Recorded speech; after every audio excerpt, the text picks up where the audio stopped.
तो वेलकम। आशा करता हूँ आप लोग सभी अच्छे से होंगे। तो चालू करते हैं स्ट्रेंथ ऑफ मटेरियल के कॉन्सेप्ट्स को, जहाँ से हमने लास्ट क्लास में छोड़ा था वही से चालू करेंगे। लास्ट क्लास में मैंने आपको टाइप्स ऑफ सपोर्ट का डिटेल जानकारी प्रोवाइड किया था सोम के अंदर, ठीक है। तो अब उससे आगे हम चालू करेंगे। इक्विलिब्रियम इक्वेशन, इसे समझना बहुत जरूरी है। ये कितने होते हैं, तो एक चीज मैं बताता हूँ, सुनो। इक्विलिब्रियम इक्वेशन का कहने का मतलब है कोई भी बॉडी पे ना फोर्स बैलेंसिंग करना। Net force on the body in vertical direction must be zero, net force on the body in horizontal direction must be zero and net rotation on the body must be zero। क्यों?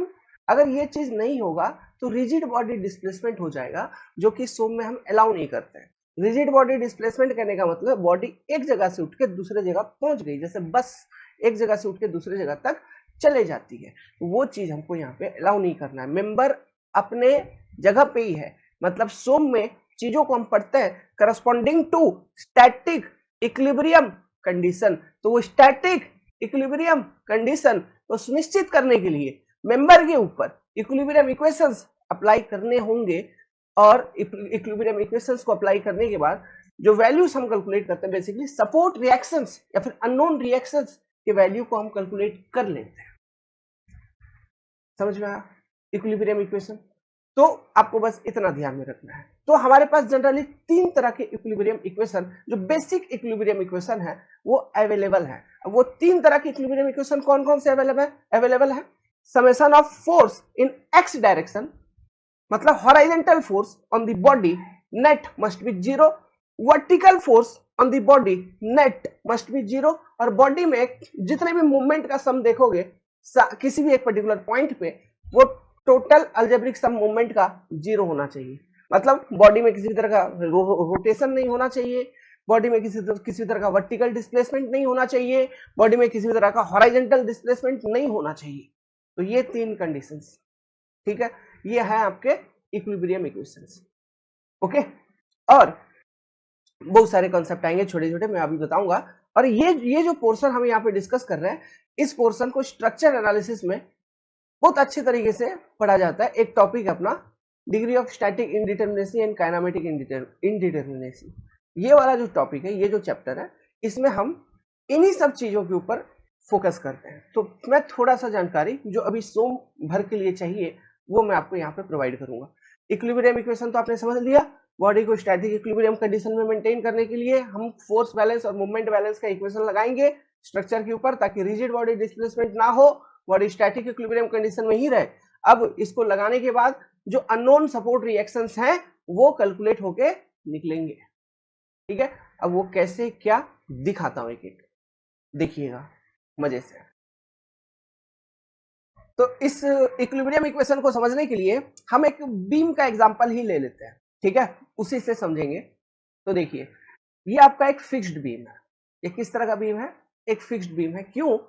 ये जो beam है, member है, इसमें दोनों support जो है वो फिक्स्ड है, दोनों ही सपोर्ट फिक्स्ड है, तो इसलिए इसको हम बोलते हैं फिक्स्ड एंड बीम। समझ गए? यही एक कंडीशन है जिस कंडीशन में आप बीम को बोलोगे फिक्स्ड बीम है, जब उसका दोनों ही सपोर्ट फिक्स हो। समझ गया? एक बीम होना चाहिए जिसमें दो सपोर्ट होना चाहिए, और दोनों सपोर्ट अगर फिक्स है तो ही हम बोलेंगे कि ये बीम फिक्स्ड एंड बीम है। Is it clear to you? ठीक है, वेरी गुड। अब आगे बढ़ा जाए। अब सपोर्ट रिएक्शन लिखो, जो मैंने आपको बोला था। लेट्स सपोज ये सपोर्ट है ए और दिस इज योर सपोर्ट, इसका नाम दे देते हैं बी। सपोर्ट रिएक्शन लिखिए। तो सपोर्ट ए पे तीन रिएक्शन, तो मैं लिखता हूं आर ए वर्टिकल डायरेक्शन में, हॉरिजॉन्टल रिएक्शन एच ए, ठीक है, और एक मूवमेंट यहां पे आएगा एम ए। पॉइंट बी पे अगेन तीन reaction, R B vertical direction में, हॉरिजॉन्टल डायरेक्शन में एच बी, और एक मूवमेंट इधर भी आ जाएगी, मान लो एम बी। तो ये सारे क्या है? Support reaction fixed end beam पे। कितने सपोर्ट रिएक्शन हो गए टोटल? यहाँ पे तीन बाबू और इधर भी तीन, तो टोटल कितने बने? टोटल बने सपोर्ट रिएक्शन 6। तो मैं लिखूंगा सपोर्ट रिएक्शंस, सपोर्ट रिएक्शंस यहाँ पे जो बने हैं वो बने हैं 6। तो इसको शॉर्ट फॉर्म में लिखने के लिए मैं लिखूंगा R equal to 6, support reactions equal to 6, R equal to 6। अब ये जो सपोर्ट रिएक्शंस हैं जो 6 हैं, इसमें दो तो हॉरिजॉन्टल वाले बन गए, दो वर्टिकल वाले बन गए और दो बेंडिंग मोमेंट बन गए, मोमेंट रिएक्शन बन गए, जो आपको सपोर्ट पे देखने को मिल रहा है, सपोर्ट ए पे, सपोर्ट बी पे। अच्छा, आप लोग कंफ्यूज हो जाओगे, कभी मैं बोल दूंगा बेंडिंग मोमेंट, कभी बोल दूंगा मोमेंट रिएक्शन, ऐसा बोल रहा हूँ। कोई दिक्कत नहीं, कोई दिक्कत नहीं, कुछ भी यूज कर सकता है, भाव मालूम मालूम होना चाहिए, ठीक है। मोमेंट रिएक्शन बोल दो, कोई दिक्कत नहीं है। Bending moment at A, bending moment at B बोल दो, कोई दिक्कत नहीं है, ठीक है। ओके, तो ये 6 सपोर्ट रिएक्शंस है।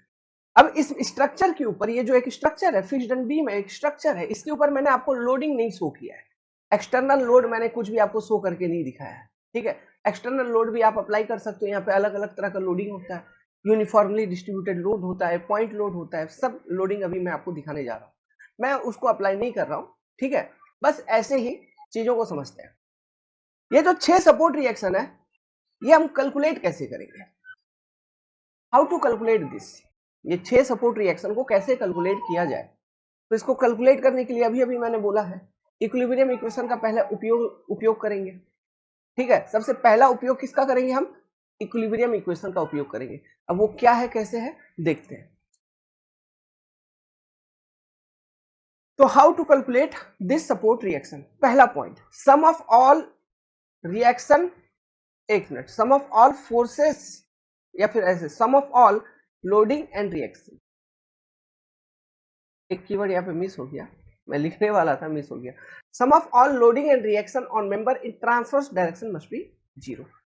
ट्रांसवर्स डायरेक्शन मतलब समझ गए ना, क्रॉस सेक्शन का, वाई वाला या फिर जेड जेड एक्सिस वाला, जिस भी डायरेक्शन में आपको एग्जाम में क्वेश्चन दिया हुआ है उसके अकॉर्डिंग आपको इक्वेशन लगानी है। जनरली हमेशा 99% वाई वाई एक्सिस के अलॉन्ग रिएक्शन हमको कैलकुलेट करने पड़ेंगे, क्योंकि उसी एक्सिस में लोडिंग रहता है, उसी के अलॉन्ग लोडिंग रहता है। जैसे अभी बीम है, तो बीम पे लोडिंग ऐसे ही लगेगा ना, ऊपर से नीचे, तो रिएक्शन भी ऐसे ही मिलना चाहिए, नीचे से ऊपर। लोडिंग अगर ऐसे लग रहा है तो रिएक्शन भी ऐसे ही मिलेगा। लोडिंग अगर ऐसे लगेगा, ट्रांसवर्स डायरेक्शन मतलब और एक डायरेक्शन है आपका जेड जेड वाला एक्सिस, तो उसके अलॉन्ग अगर लोडिंग लगाओगे ऐसा, तो रिएक्शन भी जेड एक्सिस में मिलेगा। तो जनरली ऐसे लोडिंग कौन लगाता है, लोडिंग ऐसे ही लगती है ट्रांसवर्स डायरेक्शन में, वाई एक्सिस के अलॉन्ग, तो रिएक्शंस वगैरह भी आपको वाई एक्सिस के अलॉन्ग देखने को मिलेगा। तो हम क्या लिखते हैं generally, summation of F of Y equal to 0, या फिर इसी इक्वेशन को summation of F of vertical forces equal to 0 ऐसे लिख लो बस, ठीक है। फोर्सेस इक्वल टू 0 या फिर रिएक्शन वगैरह कुछ भी, मतलब एक नोटेशन है ना। आप जनरली यही यूज करना, मैं यही यूज करता हूं, summation of F of Y equal to 0 या फिर summation of F of B equal to 0, ठीक है। तो मतलब ये क्यों 0 करना है, वर्टिकल डायरेक्शन में फोर्स बैलेंस क्यों करना है। अगर वर्टिकल डायरेक्शन में हम फोर्स बैलेंस नहीं करेंगे, मान लो कोई अनबैलेंस्ड फोर्स हो गया, तो उस कारण से रिजिड बॉडी डिस्प्लेसमेंट नहीं हो जाएगा बॉडी का। मैंने बोला था रिजिड बॉडी डिस्प्लेसमेंट होना नहीं चाहिए, तो इसलिए हमको वर्टिकल डायरेक्शन में फोर्स बैलेंस करनी पड़ेगी। तो वर्टिकल डायरेक्शन में जब फोर्स बैलेंस करोगे, तो ये जो डायग्राम अभी मैंने बनाया, ठीक है, ये जो डायग्राम मैंने अभी आपको बनाया, इस पे चलो एक लोडिंग भी दिखा देते, एक लोडिंग दिखा देते हैं। मान लीजिए यहाँ पर एक लोडिंग है, और इस तरह का जो लोड होता है ना, लेट्स सपोज ये जो लोडिंग है, इस लोडिंग को मैं कहता हूं पी, और एक लोड यहीं पर और एक लोड ले लेता हूं मेंबर के अंदर। ये तो आपका ये जो लोड है, ये लोड है पॉइंट लोड, इसको क्या बोलते हैं, पॉइंट लोड, पॉइंट लोड, ठीक है। और ये ट्रांसवर्स डायरेक्शन में, तो ये ट्रांसवर्स लोडिंग है, point load in transverse direction, तो ट्रांसवर्स लोडिंग। अब पॉइंट लोड कहने का मतलब किसी एक पर्टिकुलर पॉइंट पे लग रहा है, एक ही पॉइंट पे लग रहा है, इसको पॉइंट लोड भी कहते हैं, हम कंसंट्रेटेड लोड भी कहते हैं कभी कभी, ठीक है। इसको क्या बोलते हैं, इस तरह का लोडिंग को कंसंट्रेटेड लोड भी कहा जाता है, ठीक है।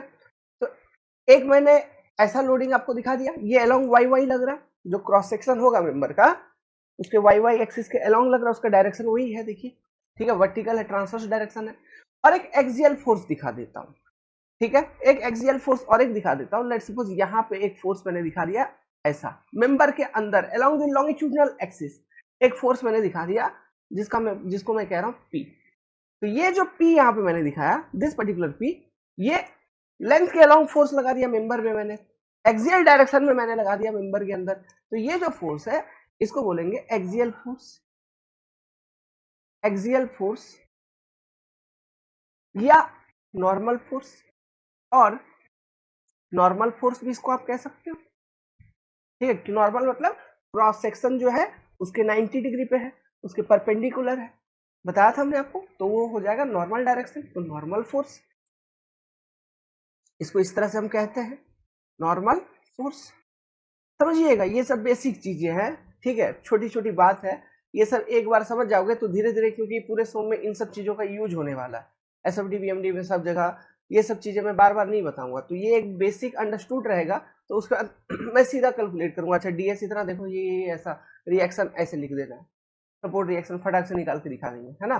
तो यहाँ पे मैं इक्वेशन आपको लिखने का तरीका और उसके बेसिक्स को मैं अभी एक्सप्लेन कर रहा हूँ। ओके, तो चीजों को अच्छे से देखिएगा, ये है। और एक चीज इस मेंबर के ऊपर लगा सकते हैं या फिर नहीं भी लगाओ तो कोई दिक्कत नहीं है। और एक काम करते हैं, हमको एक चीज डिफाइन करना होगा, क्या डिफाइन करना होगा, देखो जो आपने ट्रांसवर्स लोड लगाया, जो पॉइंट लोड लगाया, तो वो पॉइंट लोड किसी एक सपोर्ट से, लेट्स सपोज ये जो बीम है उस बीम का लेंथ है L, टोटल लेंथ इस बीम का कितना, इस मेंबर का टोटल लेंथ जनरली नीचे लिखना चाहिए, लेकिन नीचे हमको, चलो नीचे ही लिखते हैं, समझना। लेट्स सपोज कि इस बीम का जो टोटल लेंथ है वो है L, है ना, बीम का टोटल लेंथ कितना है L, और ये जो पॉइंट लोड है P, ये सपोर्ट B या सपोर्ट A से किसी एक पर्टिकुलर डिस्टेंस पे अप्लाइड है, और लेट्स सपोज वो डिस्टेंस है कितना, उस डिस्टेंस को कितना ले लेंगे, लेट्स सपोज वो डिस्टेंस है x लिख लो यार, कोई दिक्कत नहीं है, समझ गए, वो डिस्टेंस है x, मतलब सपोर्ट B से पॉइंट लोड ये जो P है x, या फिर A डिस्टेंस ले लो, L इसमें लिया है, L इसमें लिया है, तो इसमें एक काम करता हूं, मैं ये कह देता हूं कि सपोर्ट A से ये जो पॉइंट लोड P है ये A डिस्टेंस पे है, ये है A डिस्टेंस पे, ठीक है। तो ये बता दो ये पॉइंट लोड P जो है सपोर्ट B से कितना डिस्टेंस पे हो जाएगा, L माइनस A। बस यही चीज समझाने के लिए है ना मैंने वो A लिया, मतलब वो डिस्टेंस भी कैसे देखोगे, तो ये कितना हम कह देंगे कि ये L माइनस A डिस्टेंस पे है, फिर टोटल लेंथ है L, तो L माइनस A हमने कर दिया, तो P पॉइंट B से L माइनस A डिस्टेंस पे है, दूरी पर है। ओके, देखना, तो ये एक दो चीजें ये डायग्राम यहाँ तक क्लियर है, ठीक है। अब हम इक्वेशन लिखते हैं, क्या इक्वेशन लिखेंगे, फोर्स बैलेंस का, किस डायरेक्शन में, वर्टिकल डायरेक्शन में, summation of F of Y equal to 0।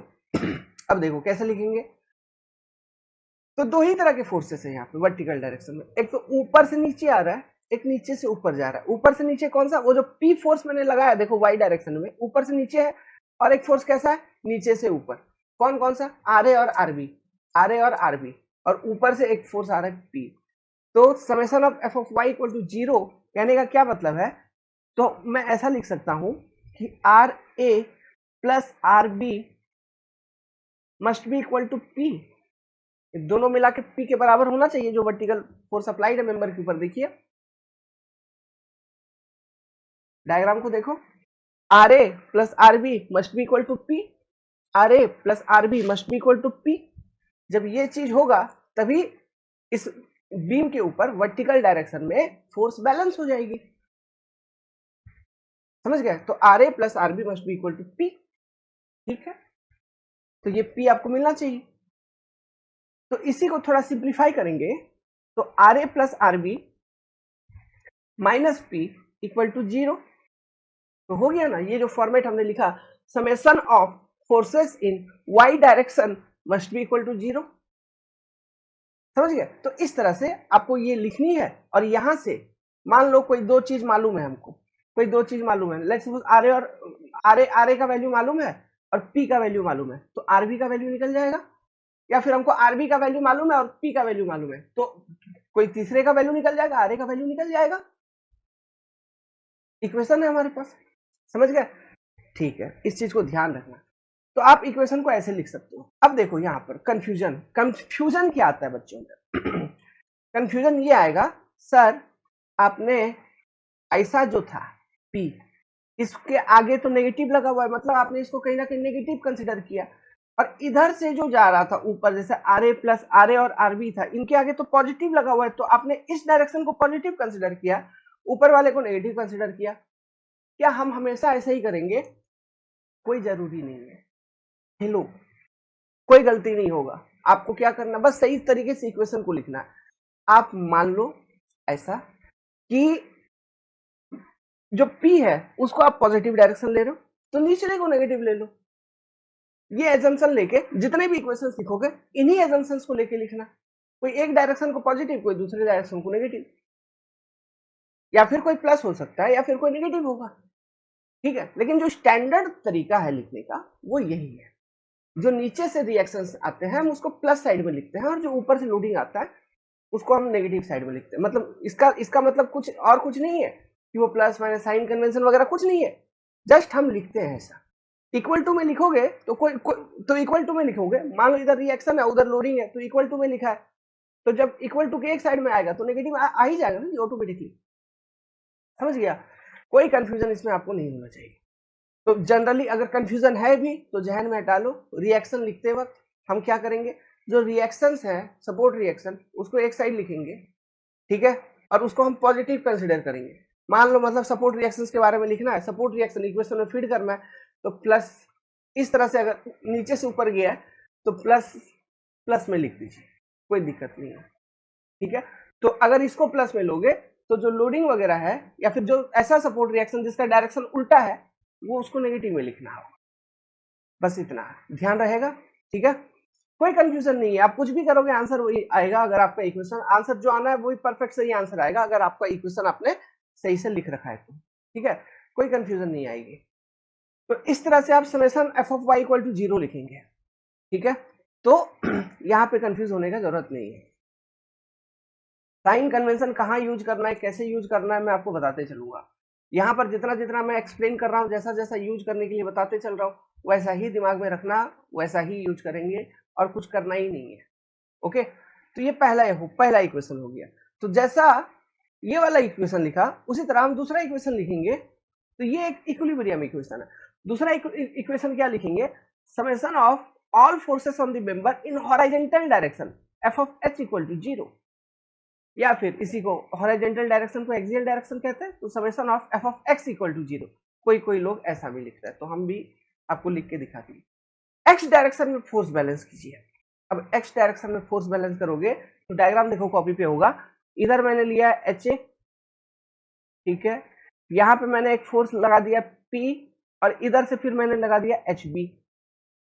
तो इन तीनों का सम होना चाहिए 0। यही मतलब हॉरिजॉन्टल डायरेक्शन में और कोई फोर्स है क्या? नहीं, यही तीन फोर्स है, इन तीनों का सम होना चाहिए मेंबर के ऊपर 0।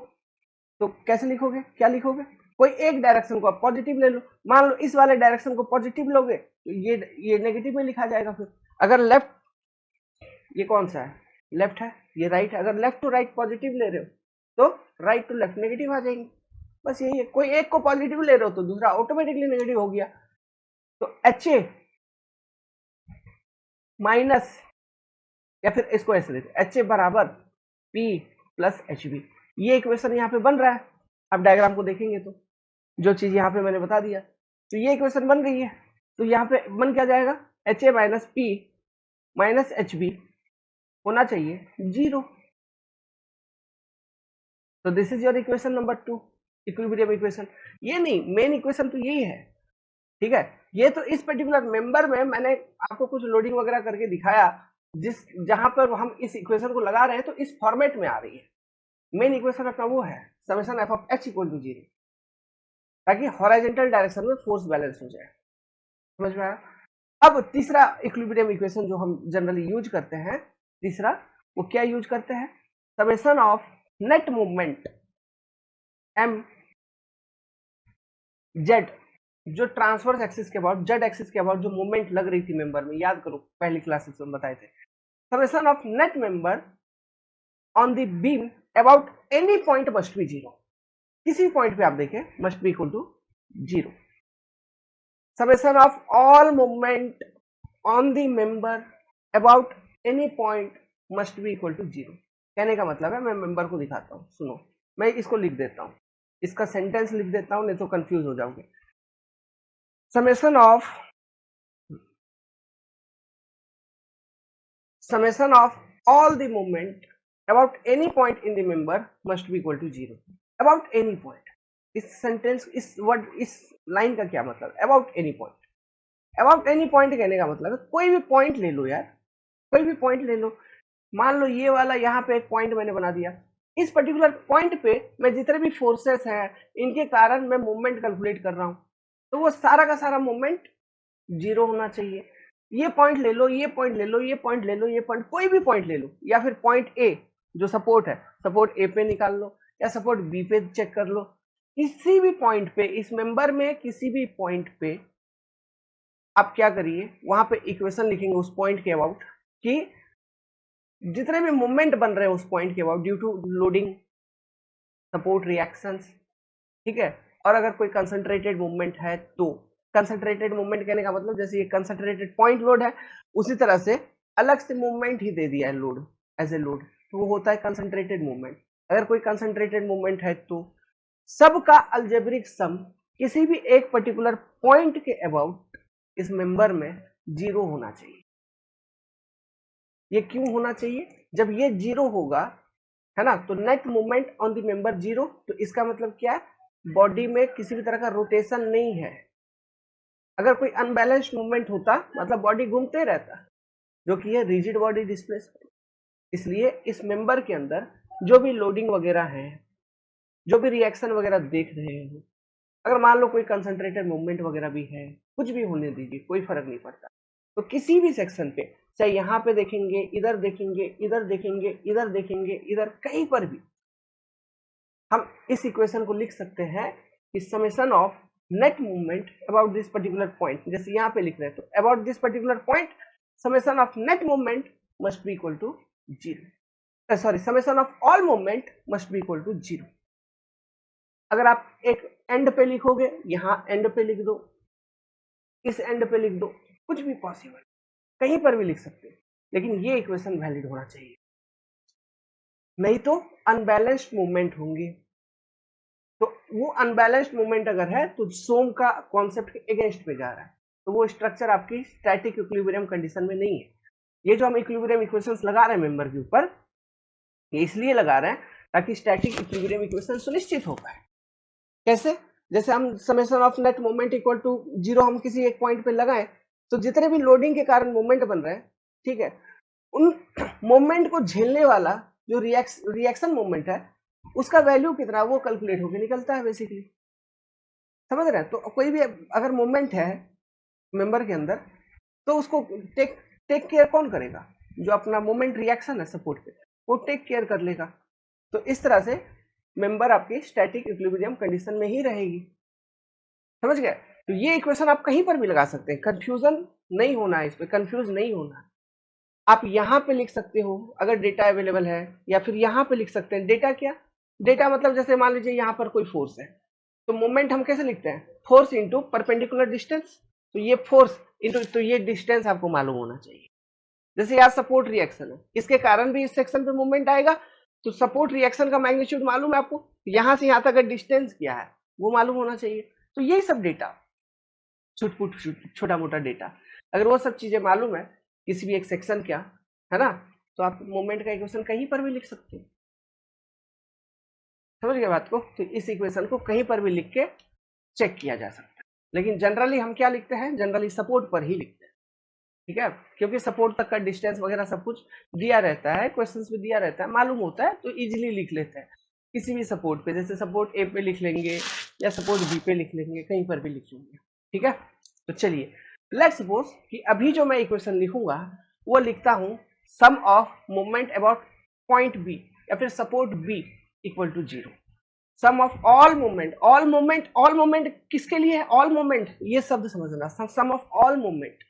ऑल मूवमेंट कौन कौन सा मूवमेंट? एम ए, देखो ये एक मूवमेंट रिएक्शन है, ये जो यहाँ पे एक फोर्स है ट्रांसवर्स फोर्स आर ए, इसके कारण एक मूवमेंट आएगा आर ए। ये जो पी फोर्स है इसके कारण भी पॉइंट सॉरी, इसके कारण भी पॉइंट बी पे मूवमेंट आएगा, क्योंकि पॉइंट बी से ये पी फोर्स भी एक परपेंडिकुलर डिस्टेंस पे सेपरेटेड है। तो मूवमेंट क्या होता है? मूवमेंट मतलब कोई फोर्स किसी एक सेक्शन को रोटेट कर दे। तो यहाँ पे पी फोर्स लग रहा है, यहाँ पे बी सेक्शन है, तो लीवर आर्म कितना, force into perpendicular distance, P into L minus A, इसलिए मैंने वो एल माइनस ए पहले ही करवा दिया था आपको, है ना, पी इंटू एल माइनस ए। तो इतने का मूवमेंट के कारण, मतलब P into L minus A का इफेक्ट है पी लोडिंग का, ठीक है, अबाउट दिस सेक्शन बी। उसी तरह से अच्छा ये बताओ, ये एच ए, ये जो हॉरिजॉन्टल रिएक्शन है एच ए, इसके कारण कोई मूवमेंट आएगा क्या? सोचना। ये जो हॉरिजॉन्टल रिएक्शन है एच बी, इसके कारण कोई मूवमेंट आएगा क्या? सोचना। ये जो रिएक्शन है आर बी, इसके कारण कोई मूवमेंट आएगा क्या? सोचना। ये मूवमेंट एम बी जो मूवमेंट रिएक्शन, वो तो मूवमेंट रिएक्शन वहां पे है ही, वो तो है ही, वो तो इंक्लूड होगा ही। लेकिन H A, H B, R B include होगा या नहीं होगा, ये अभी सोचते चलो बैकग्राउंड में। हम क्या कर रहे हैं यहाँ पे, summation of M B M Z about B section equal to 0 लिखेंगे, जो मोमेंट इक्विलिब्रियम इक्वेशन है उसमें, ठीक है। तो इक्वेशन बना के दिखाता हूँ। सीधो सा छुरा करूँगा ते बिलोंग। वेल एसएससी वाले बच्चे अपने, मेरा इतना किसका बताना पड़ता है ना, सिलेक्शन होगा या नहीं होगा, मेंस का तैयारी करे कि नहीं करे, ठीक है। कोई एसएससी दिए हो तो इस बार जनरल कैटेगरी में जो कट ऑफ है, हमें लगता है कट ऑफ आपका 118 से लेके 122 के रेंज में रहना चाहिए, ठीक है। तो सेफ साइड अगर आप 122 प्लस हैं जनरल कैटेगरी प्रीलिम्स में, तो अपने आप को सेफ समझिए, ठीक है, और अपना मेंस का तैयारी चालू कर सकते हैं। चलो खैर वो तो अलग चीज़ है, अभी तो आप फाउंडेशन बैच में हैं, आपका इधर स्वागत है। तो देखिए, मोमेंट इक्वेशन लिखेंगे, लिखना समझाते हैं, देसी कंसेप्ट, बेसिक कंसेप्ट। अब वो बेसिक कंसेप्ट क्या है, एक चीज का जिंदगी भर ध्यान रखना बाबू, जब भी आपको मोमेंट इक्विलिब्रियम इक्वेशन लिखना हो तो हमारे पास मूवमेंट का जो डायरेक्शन चेक करने का तरीका होता है ना, वो दो ही होता है। एक तो होता है क्लॉकवाइज, ये जो डायरेक्शन ऐसा दिखाया वो है क्लॉकवाइज, मतलब घड़ी जैसा चलता है, टिक टिक टिक टिक टिक, घड़ी के दिशा में। और एक डायरेक्शन, अगर मैं कहीं पर मूवमेंट का ऐसा डायरेक्शन है तो वो एंटी क्लॉक है, घड़ी के अपोजिट डायरेक्शन में, टिक टिक टिक टॉक ऐसा, ठीक है। तो ये क्लॉक हो गया आपका, this is clock, this is anti clock. अब जो बात बोलूंगा वो है बात लगभग 3-4 करोड़ रुपए की ऐसा कहिए, क्यों, बहुत कंफ्यूजन होता है बच्चों को, एकदम जिंदगी भर कंफ्यूज ही रहते हैं इनमें। मोमेंट इक्विलिब्रियम इक्वेशन जब भी लिखो तो मोमेंट को जैसे हम रिएक्शन में पॉजिटिव नेगेटिव कंसीडर कर रहे थे, नीचे से ऊपर वाले को पॉजिटिव ले लिया तो ऊपर से नीचे वाले को नेगेटिव ले लिया, हॉरिजॉन्टल लिखा तो इधर से पॉजिटिव ले लिया तो इधर से नेगेटिव ले लिया। मतलब किसी एक डायरेक्शन को अगर पॉजिटिव ले रहे हो, किसी दूसरे को आप नेगेटिव ले, यही मूल आधार है। मूल आधार क्या है, यही है ना, कि किसी एक डायरेक्शन को अगर मैं पॉजिटिव ले रहा हूं तो दूसरे को मैं क्या लूंगा, नेगेटिव लूंगा। बस यही मूल आधार को फॉलो करते हुए इक्वेशन को लिखना है। मतलब मान लीजिए अगर आपने कोई मूवमेंट अगर जिस भी पॉइंट के अबाउट लिख रहे हैं, यहां हमको किस पॉइंट के अबाउट लिखना है, ये बीम था, ये बीम में यहाँ पे सपोर्ट रिएक्शन है, देखो ये आर ए है, ये आर ए है, फिर ये एम ए यहां पर था और ये एच ए था। हमको मोमेंट इक्विलिब्रियम इक्वेशन लिखना है पॉइंट बी के अबाउट, ठीक है, बी के अबाउट हम summation of M B M Z about B equal to 0 लिख रहे हैं, this is my moment equilibrium equation.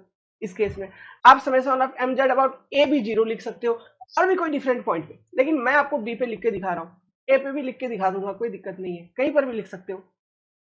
तो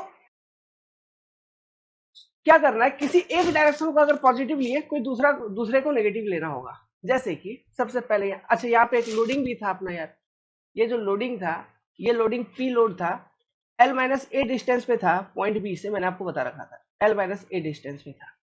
अब यहाँ पर भी एक सपोर्ट रिएक्शन ट्रांसवर्स डायरेक्शन में था ही आरबी पे, और ये एम बी था, ऐसा दिखा रखा था हमने, ये एम बी हो गया, और एक यहाँ पे एच बी रिएक्शन भी हो गया, देखो ये एच बी रिएक्शन ऐसा था। तो अब मुझे ये बताओ पॉइंट बी के अबाउट सबसे पहले आर ए देखो, आर ए जो सपोर्ट रिएक्शन है इसके कारण पॉइंट बी के अबाउट मूवमेंट आएगी कि नहीं, बिल्कुल आएगी। ये आर ए है और ये फोर्स, और यहां से जो पॉइंट सेक्शन बी है वो कितना परपेंडिकुलर डिस्टेंस, यहां से यहां तक का डिस्टेंस क्या है, एल। एल परपेंडिकुलर डिस्टेंस पे आर ए आपका लग रहा है, तो मूवमेंट कैसे लिखते हैं, force into perpendicular distance about this section. ठीक है, ये आपका सेक्शन है, तो इससे परपेंडिकुलर पे ये फोर्स लग रही है, तो आर ए के कारण मूवमेंट आएगा आपका सेक्शन बी पे about Z Z axis. Imagine हो रहा है, इमेजिन हो रहा है, ठीक है। देखो तो R A into L, movement का मैग्नीट्यूड कितना होगा, मूवमेंट का वैल्यू क्या होगा, आर ए इंटू एल। अब इसका इफेक्ट देखो, इमेजिन करना, यहाँ सेक्शन बी है, ये आर ए है, R A into L, R A का डायरेक्शन देखो ऐसे नीचे से ऊपर जा रहा है, तो आर ए इंटू एल इस सेक्शन बी को कैसे रोटेट करवा रहा है, ऐसा कैसा हो गया, घड़ी, clock, R A into L, हाँ डायरेक्शन क्या है आपका मूवमेंट का, मैग्नीट्यूड हो गया R A into L, direction क्या है क्लॉकवाइज। तो अगर अब जैसे यहाँ पे मैं मेरे को पहले से डिसीजन लेना होगा, अगर मैं आर ए इंटू एल अगर मैं लिखूंगा तो यहाँ पे पहले लिखूंगा आर ए इंटू एल, लिख दिया मैंने। अगर इसमें मैं पॉजिटिव कंसिडर कर लेता हूं तो आर ए इंटू एल क्या है, क्लॉकवाइज मूवमेंट है अबाउट पॉइंट बी, और क्लॉकवाइज को मैंने लेट्स सपोज पॉजिटिव कंसिडर कर लिया। तो अब आगे बढ़ते बढ़ते जितने भी क्लॉकवाइज मूवमेंट जो भी फोर्सेस के कारण डेवलप होगा सबको पॉजिटिव लिखना होगा, और जो एंटी क्लॉक होगा उसके आगे नेगेटिव लगाना होगा, या फिर एक तरफ या फिर सिंपल सी देसी फंडा है, एक तरफ क्लॉकवाइज मूवमेंट को लिख दो सारा का सारा, दूसरी तरफ एंटी क्लॉक मूवमेंट को लिख दो सारा का सारा, इक्वल टू के एक तरफ क्लॉकवाइज लिख दीजिए, इक्वल टू के दूसरी तरफ एंटी क्लॉक लिख दीजिए। ये सब सोचने की जरूरत ही नहीं है, ये तो और भी एक लाइन में खत्म हो गया, समझ रहे हो। कहने का ये मतलब है साइन कन्वेंशन, बहुत लोग ज्ञानी विज्ञानी बनते हैं, क्या करते हैं वो, जो साइन कन्वेंशन हम पढ़ाएंगे सैगिंग हॉगिंग वगैरह सब कुछ फलाना ढिमकाना, मोमेंट रिएक्शन का मोमेंट इक्विलिब्रियम इक्वेशन लिखते वक्त वो साइन कन्वेंशन चेक करने लगते हैं, अरे अरे तो सैगिंग है, ये हॉगिंग दे रहा है, इसमें प्लस इसमें माइनस इसमें, फाइनली ये सब चीज करते करते कंफ्यूज हो जाते हैं, सपोर्ट रिएक्शन इक्वेशन गलत लिख लेते हो और सपोर्ट रिएक्शन की वैल्यू गलत आ जाती है। तो एक बार जैसे सपोर्ट रिएक्शन गलत आई, पूरा का पूरा क्वेश्चन आगे का ठप, चीजें वो होती है। तो बड़ा सिंपल सी बात है, मैं बोल रहा हूं अगर क्लॉकवाइज को पॉजिटिव लोगे एंटी क्लॉक नेगेटिव हो जाएगा, अगर एंटी क्लॉक को पॉजिटिव कंसिडर कर लिया क्लॉकवाइज नेगेटिव हो जाएगा, या फिर सीधी बात जितने भी क्लॉकवाइज मूवमेंट हैं उस पॉइंट के अबाउट, जैसे हम सेक्शन बी के अबाउट लिख रहे हैं मोमेंट इक्विलिब्रियम इक्वेशन, तो सेक्शन बी के अबाउट जितने भी क्लॉकवाइज हैं उसको एक तरफ लिखिए, इक्वल टू लगाइए, सेक्शन बी के अबाउट जितने भी एंटी क्लॉक है उसको दूसरी तरफ लिखिए, खत्म कहानी, गेम ओवर। सिंप्लीफाई करोगे अपने आप सही आंसर आ जाएगी। समझ में आ रहा है बात, चीजें क्लियर है। तो इस वाले इक्वेशन में, इस वाले डायग्राम में लेट्स सपोज मैं आपको यही करके दिखाता हूँ, क्लॉक एक तरफ लिखता हूँ एंटी क्लॉक को दूसरी तरफ लिखता हूँ, तो आर ए इंटू एल ये क्लॉकवाइज मूवमेंट, अब ये देखो एम ए ये एंटी क्लॉक है, ठीक है, ये कैसा है, एम ए का इफेक्ट क्या है, एम ए एंटी क्लॉक है ना, तो इस चीज को अगर पॉइंट बी पर भी देखोगे एम ए का इफेक्ट वही एंटी क्लॉक है, तो मैं इसको ऐसा कर दूंगा, लेट्स सपोज मैंने क्लॉक को पॉजिटिव ले लिया तो एंटी क्लॉक को नेगेटिव, तो माइनस एम ए लिख दो, ओके। अरे इक्वल टू के उधर मैं एंटी क्लॉक लिखता मान लो, तो उसको इस तरफ करो तो नेगेटिव आ जाएगा ना, माइनस एम ए। अब इसका देखो, अब ये जो पी फोर्स है पी, इसके कारण भी सेक्शन बी पे मूवमेंट आएगा, ठीक है, क्योंकि ये भी एक परपेंडिकुलर डिस्टेंस पे, लेकिन इसका इफेक्ट देखो, कैसे देखोगे, ये आपका पॉइंट सेक्शन बी, यहाँ पे पी फोर्स, तो ये किस तरह से मूवमेंट दे रहा है ऐसा, और ये कितना मैग्नीट्यूड का, P into L minus A का, फोर्स इंटू लेंथ का, डायरेक्शन एंटी क्लॉक, तो minus P into L minus A, क्या समझे, समझ रहे हो, minus P into L minus A. अब देखो ये, अच्छा, ये आरबी जो फोर्स है, पहले अब ये पी तक हो गया, अब ये आरबी रिएक्शन पे आओ। ये R B, H A, H B, इन रिएक्शंस को मैं क्यों नहीं कंसिडर कर रहा हूं, इनके कारण उस सेक्शन बी पे मूवमेंट क्यों नहीं आएगा। देखो यार, किसी भी पॉइंट पे जब हम मूवमेंट लिखते हैं ना, तो वहां पे हमारे पास दो चीजें होनी चाहिए। जैसे कि यहाँ पर कोई एक पॉइंट है, इस पॉइंट के बाद मैं मूवमेंट लिख रहा हूं, तो इस पॉइंट से कुछ परपेंडिकुलर दूरी पर एक फोर्स आपको दिखना चाहिए, इस तरह का। अब इस फोर्स के कारण ही मोमेंट यहाँ पे देखने को मिलेगा, और वो कितना, फोर्स इंटू ये डिस्टेंस का एल, एफ इंटू एल का मूवमेंट आपको इस पॉइंट पे देखने को मिलेगा। मान लो कोई फोर्स ऐसा है, जिस पॉइंट पे मूवमेंट लिख रहे हो उसी पॉइंट से वो फोर्स पास कर जा रही है, आपको फोर्स तो देखने को मिल रहा है। यहाँ पे ये ट्रांसवर्स फोर्स तो है, ट्रांसवर्स फोर्स, जैसे यहाँ पे एफ ट्रांसवर्स फोर्स है, तो यहाँ पर भी ट्रांसवर्स फोर्स ये एरो में मैंने दिखाया। लेकिन जिस पॉइंट के अबाउट मोमेंट लिख रहे हो उसी पॉइंट से पास कर जा रही है, तो कोई डिस्टेंस है नहीं, थोड़ा सा भी डिस्टेंस होना चाहिए, तभी फोर्स इंटू डिस्टेंस, तभी मूवमेंट मिलेगा, नहीं तो मूवमेंट नहीं मिलेगा। अगर वो पॉइंट, अगर वो फोर्स कोई ट्रांसवर्स फोर्स उसी पॉइंट से पास कर जा रहा है जिस पॉइंट पे मूवमेंट का इक्वेशन लिखना चाहते हो, तो उस फोर्स के कारण किसी भी तरह का मूवमेंट नहीं मिलेगा। इसलिए जैसे हम समेशन एम बी लिख रहे हैं, आरबी के कारण मोमेंट नहीं मिलेगा, क्योंकि आरबी जो सपोर्ट रिएक्शन है वो सेक्शन बी से ही पास कर जा रही है। क्लियर है, इसलिए आरबी के कारण कोई मूवमेंट नहीं मिलेगा। क्यों, अगर आप लिखोगे तो आप ऐसे लिख लो, प्लस आरबी इंटू डिस्टेंस लिखना है, तो डिस्टेंस क्या है आरबी का सेक्शन बी से, कुछ भी नहीं, जीरो। समझ गया बात को, ठीक है। अब देखो, ये एच ए और एच बी, एच ए और एच बी का भी सेम कहानी है। ये जो सेक्शन है, ठीक है, जहां पे हम मूवमेंट लिख रहे हैं, वहां से किसी भी तरह का परपेंडिकुलर डिस्टेंस पे ये एच ए या एच बी नहीं है। अगर ऐसा होता, एक्चुअली अंदर में इसका 3D विजुअलाइजेशन करोगे तो चीजें ऐसे हैं। ये मान लीजिए सेक्शन बी है, और ये है सेक्शन बी पर जेड एक्सिस, जिसके अबाउट हम मूवमेंट को लिख रहे हैं।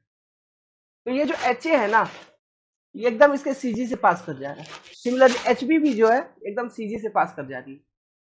अगर यही सम परपेंडिकुलर डिस्टेंस पे होता है इसी सेक्शन से, मान लो ये चीज यहां पर ना होते हुए, ये फोर्स एकदम सीजी से ना पास करते हुए, क्योंकि हम अगर फोर्स लगा हुआ है मेंबर पे, तो हम ये इमेजिन करेंगे हरदम कि वो उसके उस सेक्शन के सीजी से ही पास कर रहा है, जब तक कि उसमें किसी भी तरह का परपेंडिकुलर डिस्टेंस नहीं गिवन है। कहने का मतलब है, मैं यहाँ पे ये समझा रहा हूँ कि ये एच ए के कारण मूवमेंट कब आता, देखना, मूवमेंट एच ए के कारण तब आता, जैसे यहाँ पे ये बीम था, ठीक है, जिसमें आप चीजों को लिख रहे हैं, एक्सप्रेशंस को अभी लिख रहे हैं। इसमें हमने बोला कि आपका ये है, मतलब Z section at support B, ठीक है। तो हम क्या लिख रहे हैं इक्वेशन में, summation of M about Z axis point B equal to zero, ये है मेरा मोमेंट इक्विलिब्रियम इक्वेशन।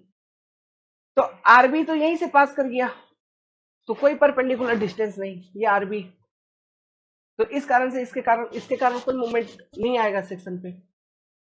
समझ गया, अगर कोई ट्रांसवर्स फोर्स है उसी सेक्शन से पास कर गया जहां पर मूवमेंट लिख रहे हो, तो वो ट्रांसवर्स फोर्स के कारण उस सेक्शन पे कोई मूवमेंट नहीं आएगा, नहीं आ रही है, क्योंकि मूवमेंट क्या होती है, फोर्स इंटू परपेंडिकुलर डिस्टेंस। ठीक है, अब देखो, जो आपका एच ए या एच बी वगैरह है वो एक्सियल फोर्स है, तो वो क्या कर रहा है, ये जो क्रॉस सेक्शन है उसके सीजी से वो पास कर रही है, ये एक्सियल फोर्स उस क्रॉस सेक्शन का सीजी से पास कर रही है, मतलब कोई एक्सेंट्रिसिटी नहीं है।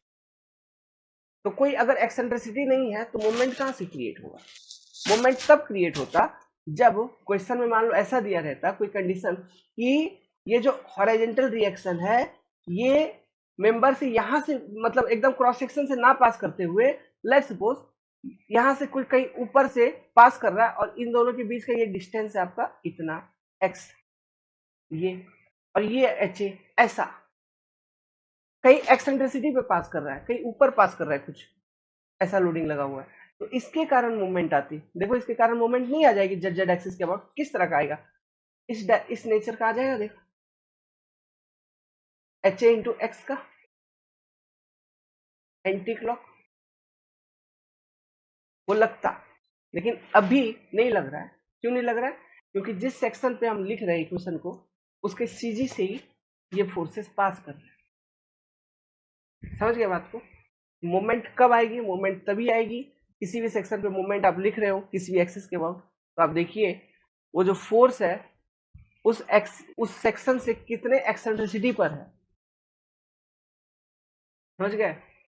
ठीक है, वो जो फोर्स है वो उस सेक्शन से कितने एक्सेंट्रिसिटी पर है, ये चीज हमको देखना होगा तब जाके। और सेक्शन से भी प्लस एक्सिस, तो एक्सिस भी यहाँ पे इंपॉर्टेंट है। यहाँ पे आपको एक्सिस भी देखना पड़ेगा। फॉर एग्जाम्पल यहाँ पे हम एम अबाउट जेड लिख रहे हैं। लेट्स सपोज अगर ऐसा कोई कंडीशन होता कि अबाउट वाई वाई एक्सिस, ये वाला एक्सिस के अबाउट लिखना पड़े तो ठीक है, तो हमको एक्सिस भी देखना पड़ेगा कि किस एक्सिस के अबाउट लिख रहे हैं, और उस एक्सिस और उस सेक्शन से जो फोर्स है वो कितने डिस्टेंस पे है, वगैरह वगैरह सब कुछ। तो इस तरह से देख के हम मूवमेंट का इक्वेशन लिखते हैं। धीरे धीरे चीजें आपको और विजुअलाइज हो जाएगी, क्लियर हो जाएगी, तो घबराने की जरूरत नहीं है। बहुत सारा स्ट्रक्चर पढ़ना है, सोम पढ़ना है, स्ट्रक्चर पढ़ना है, सारा कुछ पढ़ना है। तो सब चीजों जब धीरे धीरे चीजें आएंगी तो आपकी और पिक्चर क्लियर होते चलेंगे। तो अभी तो बेसिक चीजें समझिए, इन सब चीजों का कोई बताता नहीं है, ठीक है, लेकिन अपन बताएंगे यार, हम लोग बताएंगे, कोई दिक्कत नहीं है, अच्छे से बताएंगे। तो plus R A into L minus M A minus P into L minus A plus R B into zero Q लिखा, आप समझ गए? तो ये मतलब आर बी उसी पॉइंट बी से पास कर जा रही है, इसलिए आर बी के कारण उस पॉइंट बी पर कोई मूवमेंट होगा नहीं, लेकिन आर बी के कारण पॉइंट ए पे मूवमेंट होगा। अगर हम समेशन एम ए लिखते तो आर बी का इफेक्ट देखने को मिलता, लेकिन आर ए का इफेक्ट फिर नील हो जाता। क्यों? आर ए वही सेक्शन ए से पास कर जा रहा है, तो आर ए इंटू जीरो हो जाता उस केस में। समझ में आ रही है कि नहीं चीजें? ठीक है, तो आर बी इंटू जीरो लिख लिया, प्लस एच ए और एच बी तो सेक्शन के सीजी से ही पास कर जा रहा है, उसके कारण भी कोई मूवमेंट नहीं। मूवमेंट और क्या बचा? ये एक एम बी बच गया। एम बी का डायरेक्शन देखो, ये भी कैसा है? क्लॉकवाइज है ना, पॉइंट बी पे घड़ी के दिशा में है, और घड़ी के दिशा वाले को हमने प्लस लगाया हुआ था पहले से आर ए इंटू एल को, तो यहाँ पे मैं लिख लेता हूँ प्लस एम बी। तो ये पूरा का पूरा सम होना चाहिए किसके? जीरो के बराबर। जब ये चीज होगा तो मेंबर आपके मूवमेंट इक्विलिब्रियम में होगी, इस मेंबर के ऊपर किसी भी तरह का अनबैलेंस्ड मूवमेंट नहीं होगा, इसका रिजिड बॉडी रोटेशन नहीं होगा। समझ गए? तो ये इस तरह से हम इक्वेशंस को लिखते हैं, इक्विलिब्रियम इक्वेशंस। तो ये जो मेंबर पे मैंने अभी इक्वेशन आपको लिख के दिखाया, इन इक्वेशंस को हम क्या बोलते हैं? Equilibrium equation. अब इसका फायदा क्या है देखो, अब इसका थोड़ा बेसिक और समझाता हूँ। ये इक्विलिब्रियम इक्वेशंस तो हमने लिखा। अच्छा, ये डायग्राम रहने दूं या मिटा दूं? छोड़ो यार, क्या मिटाएंगे, आपके लिए सब इंपॉर्टेंट है, हम कौन होते हैं मिटाने वाले, एक बार पढ़ा के। अब इक्विलिब्रियम इक्वेशंस देखिए, तो आपने क्या किया, जैसे एक मेंबर लिया था उस पर तीन इक्विलिब्रियम, जैसे हमारे यहाँ ये फिक्स्ड बीम था, ये सपोर्ट रिएक्शंस थे, ऐसा एक मूवमेंट, फिर ऐसा एक मूवमेंट, 6 सपोर्ट रिएक्शंस थी, है ना, तीन इधर तीन उधर। हमारे पास जो इक्विलिब्रियम इक्वेशंस अवेलेबल थे, ठीक है, इक्विलिब्रियम इक्वेशंस की, वो कितने थे? तीन। और वो कौन कौन से अवेलेबल थे? Summation F of vertical forces zero, summation F of horizontal forces zero, summation M about Z axis is equal to zero. यहाँ पे हमारे पास तीन ही इक्विलिब्रियम इक्वेशन अभी अवेलेबल थे। तो बचपन में कभी लीनियर अलजेब्रा का कॉन्सेप्ट पढ़ा या फिर लीनियर इक्वेशन का? नहीं पढ़ा है, कोई बात नहीं। एक इक्वेशन को सॉल्व करके हम क्या पता लगा सकते हैं? एक unknown, one equation one unknown, ये स्टार पॉइंट यहां पे बना के लिखो, one equation one unknown, calculate हो जाएगी। अब अननोन कौन है? अननोन है ये सपोर्ट रिएक्शंस,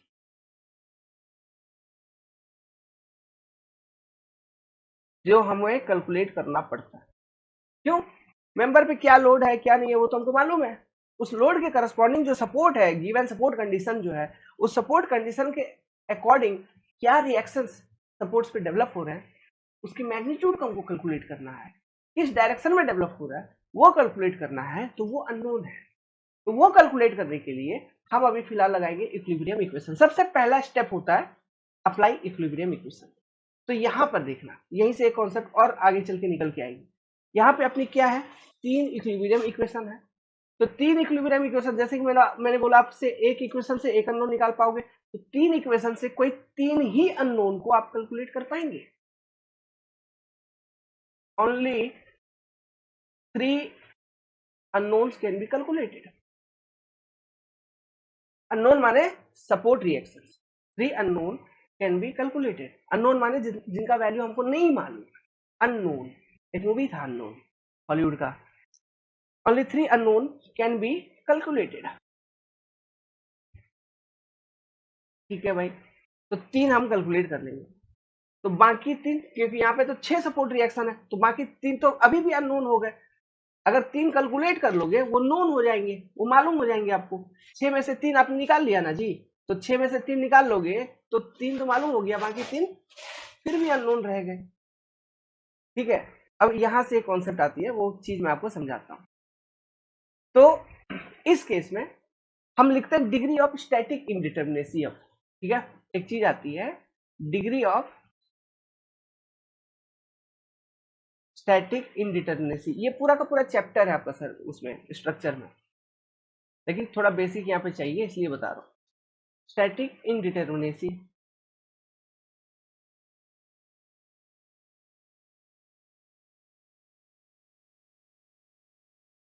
देखो ये सब चीज उतना मैं डिटेल लिख के नहीं भी बताऊं, 5 मिनट आपको बता दूं ये रिएक्शन ऐसा ऐसा यूज करना है, बोल के आगे निकल गया, कर सकता हूं।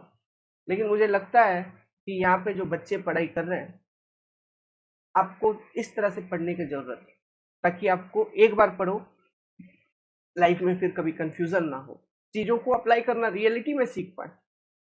पढ़ाई का मतलब क्या है, पढ़ लिया हो गया थ्योरी थ्योरी, सीखना है ना, चीजों को कैसे यूज करते हैं, कैसे अप्लाई करेंगे, हमसे खुद से क्वेश्चन सॉल्विंग होना चाहिए ना। ठीक है, तो इसलिए इस तरह से डिटेल में बता रहे हैं। डिग्री ऑफ स्टैटिक इनडिटर्मिनेसी, या फिर इसी चीज को मैं ऐसे बोल देता हूं ना कि डिग्री ऑफ स्टैटिक इनडिटर्मिनेसी, क्योंकि यहाँ पे स्टैटिक इनडिटर्मिनेसी या फिर काइनेमेटिक बोलोगे क्या होता है, क्वेश्चन पे क्वेश्चन बनती बनती है, तो बात पे बतंगड़ होगी, बात बिगड़ जाएगी, जो पढ़ रहे हैं वो नहीं पढ़ते हुए दिल्ली बम्बई निकल जाएंगे। मैं आपको सिंपली डिटर्मिनेट और इनडिटर्मिनेट बीम के बीच का डिफरेंस समझा देता हूं, यही से आपका कॉन्सेप्ट क्लियर हो जाएगा। Determinate and indeterminate beam, determinate मतलब मालूम, इनडिटर्मिनेट मतलब नहीं मालूम, ऐसा। ठीक है, डिटर्मिनेट मतलब नोन, इनडिटर्मिनेट मतलब अननोन। ओके, तो अब यहाँ पे देखो, ये जो हमने एग्जांपल अभी कंसिडर किया हुआ था फिक्स्ड बीम वाला, तो यहाँ पे टोटल रिएक्शन कितने थे, 6। टोटल इक्विलिब्रियम इक्वेशन आपको कितने यहाँ पे देखने को मिले, 3। तो कितने अननोन कैलकुलेट कर लोगे, 3। कितने अननोन कैलकुलेट नहीं कर पा रहे हो, 3 नहीं कर पा रहे हो। 3 कैलकुलेट कर रहे हैं, 3 नहीं कैलकुलेट कर पा रहे हैं, तो ये जो मेंबर है ये एक इनडिटर्मिनेट मेंबर है। इनडिटर्मिनेट मेंबर मतलब केवल और केवल इक्विलिब्रियम इक्वेशंस को अप्लाई करके किसी एक स्ट्रक्चर में जो सपोर्ट रिएक्शंस हैं वो आप कंप्लीटली फाइंड आउट नहीं कर पा रहे हैं, तो वो मेंबर या वो स्ट्रक्चर इनडिटर्मिनेट कहलाता है। यदि केवल इक्विलिब्रियम इक्वेशंस को अप्लाई करके ही सारा का सारा सपोर्ट रिएक्शन मालूम हो गया, अननोन सपोर्ट रिएक्शन, तो वो मेंबर या स्ट्रक्चर डिटर्मिनेट कहलाता। समझ में आया? तो यहां पे ये जो है ये अपना इनडिटर्मिनेट मेंबर है, और डिग्री ऑफ स्टैटिक इनडिटर्मिनेसी कितना, वो है 3, उसको हम बोलेंगे 3। अगर इसी केस में मैं आपसे बोलूं डिग्री ऑफ स्टैटिक इनडिटर्मिनेसी कितना है, तो आप बोलोगे 3। मतलब ये 3 कौन है, ये 3 वो सपोर्ट रिएक्शन है जो कैलकुलेट नहीं हुई, उतना डिग्री से स्टैटिक इनडिटर्मिनेसी है इसमें। समझ में आ रहा बात है? ठीक है, क्योंकि 3 तो आपने कैलकुलेट कर लिया, और जो 3 नहीं कैलकुलेट कर पा रहे हो उतना डिग्री से इसमें स्टैटिक इनडिटर्मिनेसी है, हम ऐसा कहेंगे। इस चैप्टर को स्ट्रक्चर में ये जो पोर्शन है डीके डीएस निकालने का, स्ट्रक्चर में पूरा डिटेल में पढ़ेंगे, बहुत अलग अलग मेंबर्स का पढ़ेंगे, है ना। लेकिन अभी एक मूल भाव समझिए इसका, जो जरूरत है आपको, जितना बेसिक आपको जरूरत है, ताकि टाइप्स ऑफ बीम समझ पाओ, इसलिए ये मूल भाव आपको बता रहे हैं। ठीक है, तो ये है आपका डिग्री ऑफ स्टैटिक इंडिटरमिनेसी। अब ये जो 3 अननोन रिएक्शन बच गए, अभी भी बच रहे हैं, उसको हम कैसे निकालेंगे? उसको निकालने के लिए फिर हमारे पास अलग अलग तरीके हैं, अलग अलग न्यू इक्वेशंस है, जिसको हम बोलते हैं कॉम्पैटिबिलिटी कंडीशंस। इनडिटरमिनेट मेंबर पे फिर कॉम्पैटिबिलिटी कंडीशन का यूज करना पड़ता है टू कैलकुलेट सपोर्ट रिएक्शन। क्यों? अगर डिटरमिनेट मेंबर है तो जो हमारे पास 3 इक्विलिब्रियम इक्वेशंस हैं, केवल उन्हीं को लगाएंगे तो सारे के सारे सपोर्ट रिएक्शन आपको मालूम हो जाएंगे। लेकिन अगर इनडिटरमिनेट मेंबर है तो ये बात तो पक्का है, डिग्री ऑफ स्टैटिक इंडिटरमिनेसी होगी, चाहे वो एक से हो, मतलब एक रिएक्शन मालूम नहीं हो पा रहा है, या दो हो, दो रिएक्शन मालूम नहीं हो पा रहा है, कुछ भी हो। ठीक है, तो वो एक रिएक्शन या दो रिएक्शन निकालने के लिए हमें फिर कॉम्पैटिबिलिटी कंडीशंस का यूज करना होगा। समझ में आ रहा है? वो चीज हम पढ़ेंगे स्ट्रक्चर एनालिसिस के अंदर, यही पढ़ा जाता है एडवांस स्ट्रक्चर में, कॉम्पैटिबिलिटी कंडीशंस। हम अलग अलग मेथड देखेंगे एनालिसिस का, strain energy method, slope deflection method, movement distribution method, कैनिस method, है ना? तो ये सारे यूनिट लोड मेथड, बहुत सारे मेथड्स देखेंगे, अलग अलग तरह के मेंबर को सॉल्व करेंगे, वहां पे हाईली इनडिटरमिनेट मेंबर्स को हम सॉल्व करेंगे स्ट्रक्चर एनालिसिस में। समझ में आया? लेकिन अभी फिलहाल आपको डिग्री ऑफ स्टैटिक इनडिटरमिनेसी समझ में आ गया। वो इस केस में कितना है? 3। मतलब वो सपोर्ट रिएक्शंस है जिनको आप केवल इक्विलिब्रियम इक्वेशंस को अप्लाई करने के बाद सॉल्व नहीं कर पाए, मतलब फाइंड आउट नहीं कर पाए। तो जितने रिएक्शन फाइंड आउट नहीं हो पाए, उतने डिग्री से स्टैटिकली इनडिटरमिनेट है आपका मेंबर, हम ऐसा कहते हैं। ठीक है,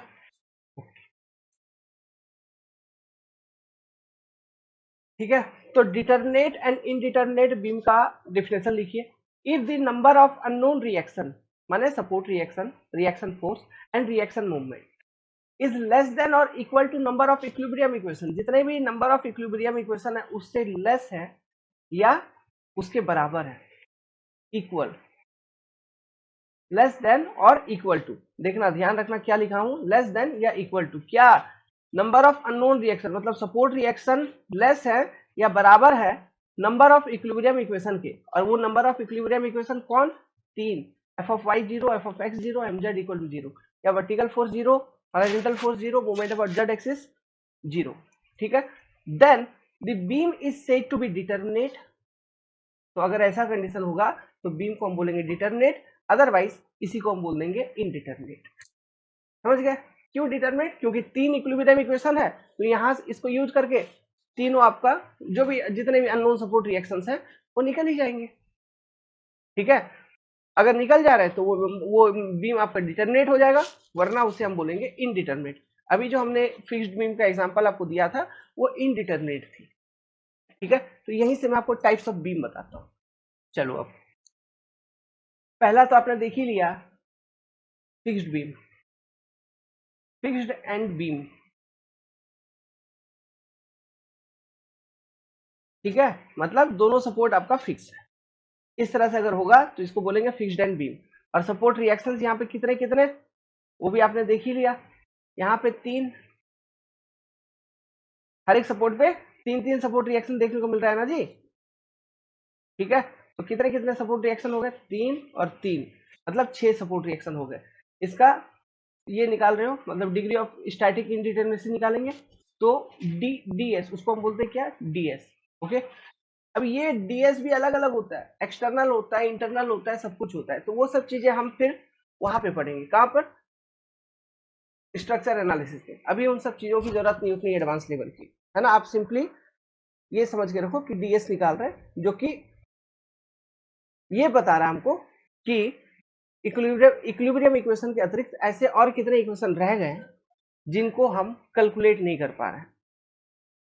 सॉरी, इक्विलिब्रियम इक्वेशंस के अतिरिक्त, मतलब इक्विलिब्रियम इक्वेशन को यूज करने के बाद भी और ऐसे कितने सपोर्ट रिएक्शंस रह गए जिनको हम कैलकुलेट नहीं कर पा रहे, वो है इस ds में, वो गिनती हो रही है, वो काउंट हो रही है। तो यहाँ पे टोटल आपका सपोर्ट रिएक्शन कितना है? r माइनस ई निकालो। ठीक है, तो सपोर्ट रिएक्शन आप देखो 6 है, इक्विलिब्रियम इक्वेशन आपके पास वही 3, तो 6 माइनस 3 3, तो ये इनडिटरमिनेट मेंबर है।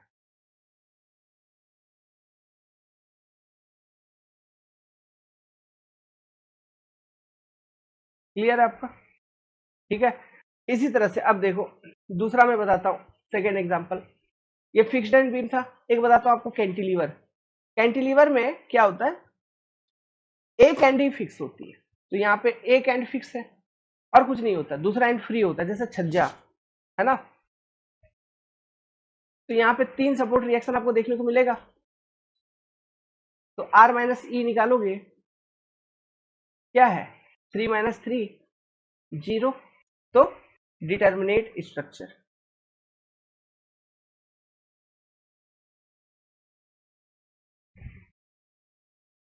डिटर्मिनेट स्ट्रक्चर कहने का क्या मतलब है, केवल और केवल मात्र और मात्र support reaction, sorry equilibrium conditions जो मैंने आपको बताया अभी 3 इक्वेशंस, इन 3 इक्वेशंस को अप्लाई करने के बाद इस स्ट्रक्चर में जो अननोन सपोर्ट रिएक्शंस है, जो ये 3 सपोर्ट रिएक्शंस हैं, वो हम इजीली कैलकुलेट कर लेंगे। क्लियर है? चौथा, सॉरी थर्ड, एक होता है simply supported beam. Simply supported beam,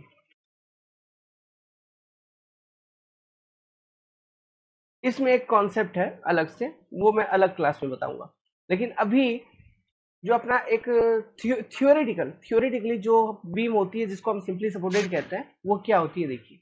एक ऐसा बीम होगा, एक तरफ हिंज सपोर्ट होगा, किस तरह का हिंज, और एक तरफ रोलर होगा। तो ये आपका एक सिंपली सपोर्टेड बीम, इस तरह का अगर बीम गिवन है तो it is your simply supported.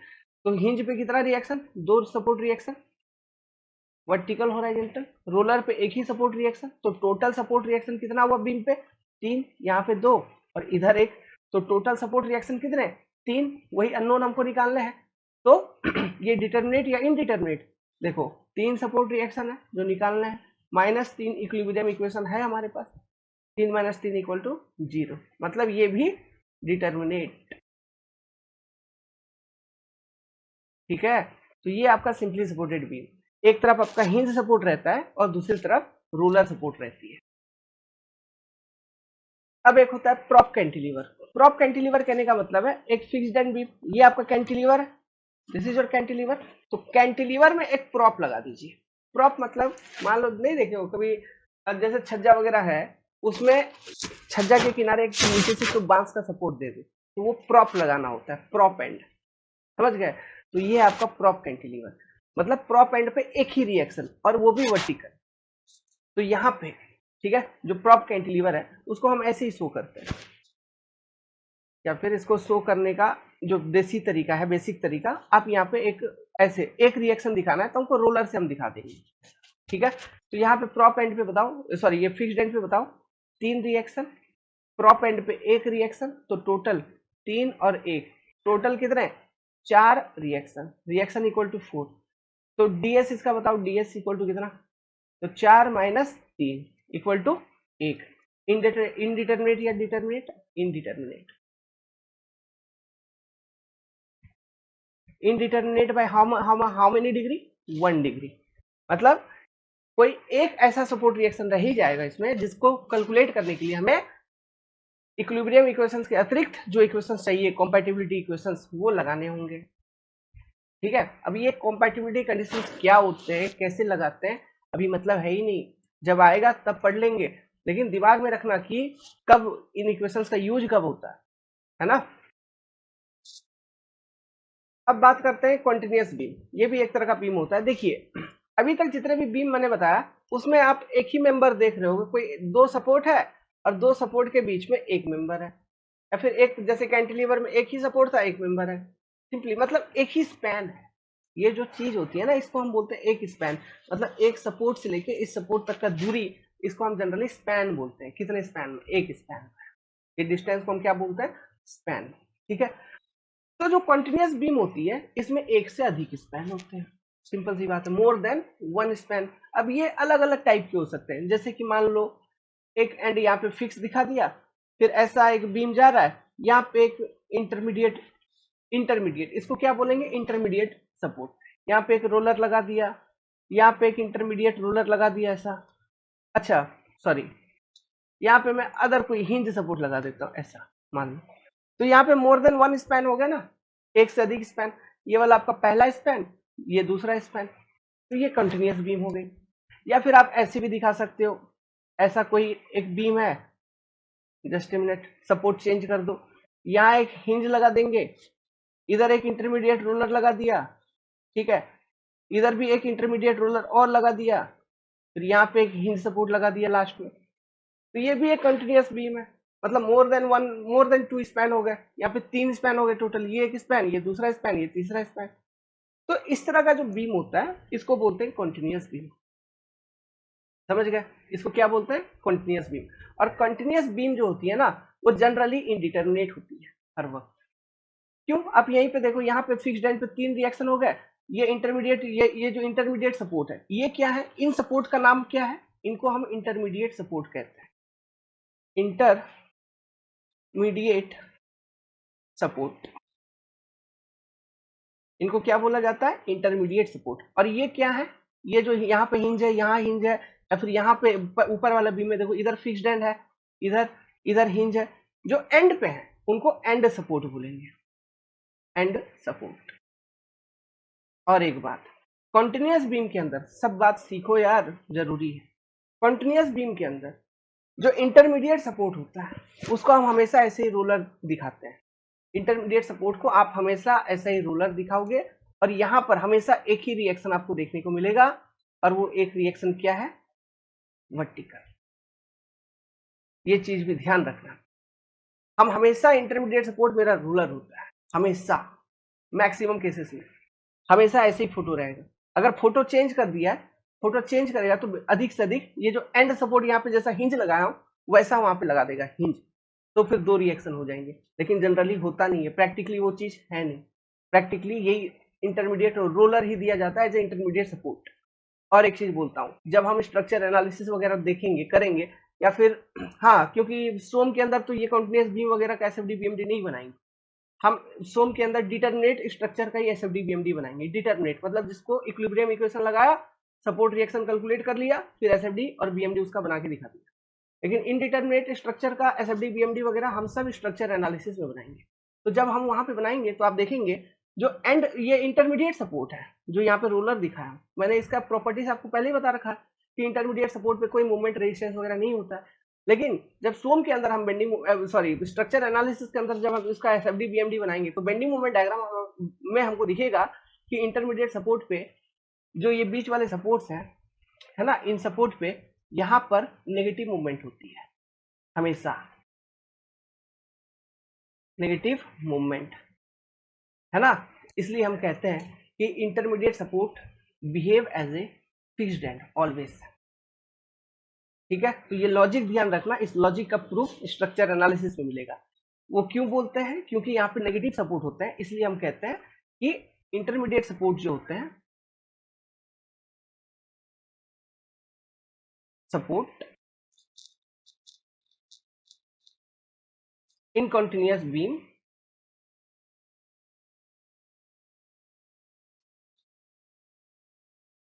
Behave as a fixed end. याद रखना, बहुत सुपर इंपॉर्टेंट पॉइंट है, behave as a fixed support,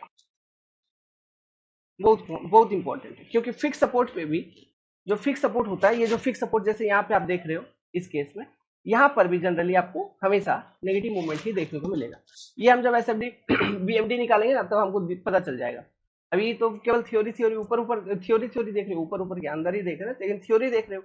जब रियल कैलकुलेशंस करेंगे तब देखना, जो मूवमेंट की वैल्यू आएगी, साइन कन्वेंशन वगैरह जब सब समझा दूंगा, तब देखेंगे जब मूवमेंट की वैल्यू आएगी वो नेगेटिव नेचर की आ जाएगी। ठीक है, तो यही यहाँ पे जैसे नेगेटिव आ रहा है और इंटरमीडिएट पे भी नेगेटिव आ रहा है, तो इसी पॉइंट को लिंकअप करते हुए हम यहाँ पे कह देते हैं कि जो इंटरमीडिएट सपोर्ट होते हैं कंटिन्यूअस बीम में, वो फिक्स्ड सपोर्ट जैसा बिहेव करता है। और ये सुपर इंपॉर्टेंट पॉइंट है, क्योंकि देखो जो ब्रिज वगैरह का कंस्ट्रक्शन होता है वो कितना, एक से ज्यादा स्पैन का होता है, तो मतलब वहाँ पे इंटरमीडिएट सपोर्ट है, मतलब जो इंटरमीडिएट सपोर्ट वाला लोकेशन है वहाँ पे नेगेटिव मूवमेंट है। अगर नेगेटिव मूवमेंट है तो, और जो ब्रिज वगैरह बनाए वो किस मटेरियल का बनाया है? आरसीसी वगैरह का बनता है, कंक्रीट वगैरह बनता है। भले प्री स्ट्रेसिंग वगैरह हम करते हैं, जो भी करते हैं वो डिजाइन वगैरह में सीखोगे, सब चीज सीख जाओगे, बहुत अच्छे से सिविल इंजीनियरिंग सिखा देंगे। तो नेगेटिव सपोर्ट चूंकि सपोर्ट पे, मतलब इस लोकेशन पे, इंटरमीडिएट सपोर्ट वाले लोकेशन पे उसका कुछ डिस्टेंस पे, कुछ लेंथ में मेंबर का नेगेटिव सपोर्ट आता है, सॉरी नेगेटिव मूवमेंट आती है, इसलिए उस नेगेटिव मूवमेंट को रजिस्ट करने के लिए देखो मोमेंट को मैंने क्या बोला था, जो बेंडिंग मोमेंट होगा उसको दो चीजों में तोड़ सकते हैं, दो फोर्सेस में, दो नॉर्मल फोर्सेस में। कौन कौन से? एक टेंसाइल नेचर का, एक कंप्रेसिव नेचर का। बचपन से सुने होंगे, concrete is very strong in compression but weak in tension. इसलिए जो आरसीसी का डिजाइन करते हैं उसमें हम क्या करते हैं, स्टील जो प्रोवाइड करते हैं आरसीसी में, आरसीसी माने रिइंफोर्स्ड सीमेंट कंक्रीट, रिइंफोर्समेंट जो होता है स्टील होता है। तो स्टील क्यों प्रोवाइड किया जाता है? स्टील प्रोवाइड किया जाता है to resist the tensile forces. समझ में आ रहा है? ठीक है, तो यहां पे होगा क्या, जो स्पैन है, जो मिड स्पैन है, मतलब सपोर्ट से हट के देखिए, सपोर्ट से हट के कहने का मतलब मैं एक लेंथ यहाँ पे दिखाता हूँ आपको। लेट्स सपोज यहाँ पे फिक्स सपोर्ट है इधर, और इधर इंटरमीडिएट सपोर्ट है। तो ये थोड़ा थोड़ा लेंथ आप छोड़ दीजिए, ये कितना लेंथ छोड़ेंगे मैं आपको बताऊंगा, उसका इफेक्टिव लेंथ का कॉन्सेप्ट आता है। तो ये जो मिड स्पैन है, बीच वाला सेंट्रल पोर्शन है, ये स्पैन, यहाँ पे पॉजिटिव मूवमेंट होगा और एंड स्पैन पे नेगेटिव मूवमेंट होता है। मूवमेंट एम लिख देता हूं ताकि आप कंफ्यूजन ना हो। तो पॉजिटिव मूवमेंट अगर होता है तो जनरली क्या होता है, एक कॉन्सेप्ट आती है न्यूट्रल एक्सिस की, जो मैंने समझा रखा था पहले। तो अगर पॉजिटिव मूवमेंट है ना, अभी साइन कन्वेंशन बताऊंगा और क्लियर हो जाएगा। पॉजिटिव मूवमेंट है तो न्यूट्रल एक्सिस के नीचे होती है टेंशन, तो हमको जो रिइंफोर्समेंट देना है वो न्यूट्रल एक्सिस के नीचे देना होता है। अगर नेगेटिव मूवमेंट है तो न्यूट्रल एक्सिस के अबव होती है टेंशन, तो जिस जोन में टेंशन है उसी जोन में ना हम रिइंफोर्समेंट देंगे, क्योंकि रिइंफोर्समेंट का पर्पज ही है कि टेंसाइल फोर्सेस को कैरी करे। तो हमेशा देखोगे जो सपोर्ट लोकेशन होता है, सपोर्ट के आसपास जो सरिया होता है वो ऊपर देते हैं और स्पैन में सरिया नीचे देते हैं, यही रीजन है। ठीक है, डिजाइन में और इसका कॉन्सेप्ट क्लियर होगा जब डिजाइन थ्योरी को इंट्रोड्यूस करेंगे। ठीक है, अभी तो एनालिसिस ही चल रहा है। ये दो सब्जेक्ट बहुत इंपॉर्टेंट है। कौन सा? Strength of material and structure analysis, क्योंकि ये दोनों सीखेंगे तभी जाके आप डिजाइन पे इन सारे कॉन्सेप्ट्स को अप्लाई कर पाएंगे। सारा सब्जेक्ट एक दूसरे से लिंकअप है, कोई इंडिपेंडेंट नहीं है बाबू। खास करके सोम स्ट्रक्चर, आरसीसी स्टील, ये तो सुपर लिंक्ड अप है। ये चारों को तो एक ही सेट में पढ़ेंगे अपन लोग सीरियली। फिर चलेंगे सॉइल फ्लूइड, उसके बाद एनवायरो, ऐसा। ठीक है, तो ये अपना ऑर्डर रहेगा। ये चारों सुपर इंपॉर्टेंट है, एक दूसरे से लिंकअप है, तो एक के बाद एक के बाद एक के बाद एक करके निपटा देंगे, तभी समझ में आएगा चीजें। समझ गए? तो ये जनरली जो कंटिन्यूअस बीम होता है तो वो जनरली आपका इनडिटरमिनेट नेचर का ही होता है। ठीक है, these are generally indeterminate. Clear है? ये बात को आप ध्यान रखना, इसको मैं यहाँ पे लिख देता हूं।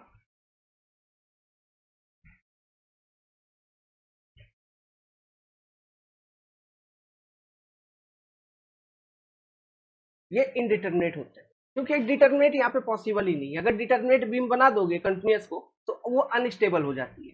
अभी अनस्टेबल क्या है, स्टेबिलिटी ऑफ मेंबर क्या होती है, ये स्ट्रक्चर में समझ में आएगा। पहला ही दूसरा चैप्टर में डिस्कस करेंगे, पहला चैप्टर नहीं, पहला ही चैप्टर में डिस्कस करेंगे stability of structures.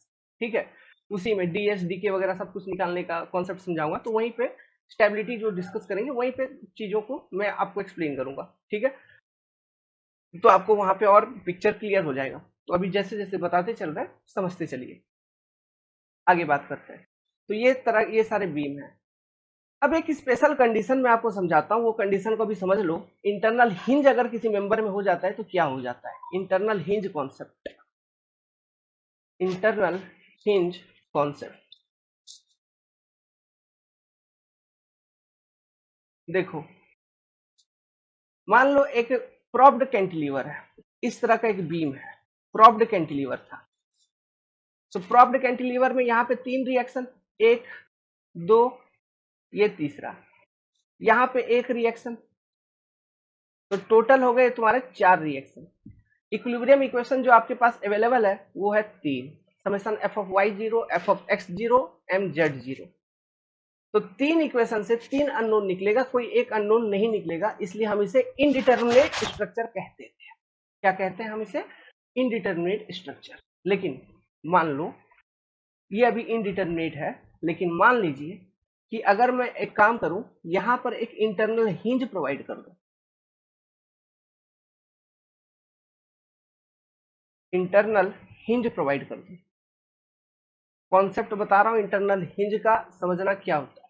Internal hinge अगर प्रोवाइड कर दूं तो हमें एक इक्वेशन अतिरिक्त मिल जाता है, और वो एक इक्वेशन क्या अतिरिक्त मिलता है हमें? एक इक्वेशन जो अतिरिक्त मिलता है वो मिलता है समेशन ऑफ मूवमेंट, ये मान लो इसको क्या पॉइंट ए ले लेता हूँ, summation of movement about point A is also zero, ये फिक्स है। ये इक्वेशन हमको अतिरिक्त मिल जाता है। तो इस इक्वेशन को भी अप्लाई करके हम और एक अननोन निकाल लेंगे। ठीक है, तो इस वाले बीम में टोटल पहले 4 अननोन थे और पहले आपके पास 3 इक्विलिब्रियम इक्वेशन थे जब इंटरनल हिंज नहीं था। लेकिन अब जब इंटरनल हिंज आ गया है तो 3 के साथ एक इक्विलिब्रियम इक्वेशन और जुड़ गया है, मतलब 4 इक्वेशंस आपको मिल गए। ठीक है, तो 4 इक्वेशन 4 अननोन, तो क्या अब ये डिटर्मिनेट हो गया?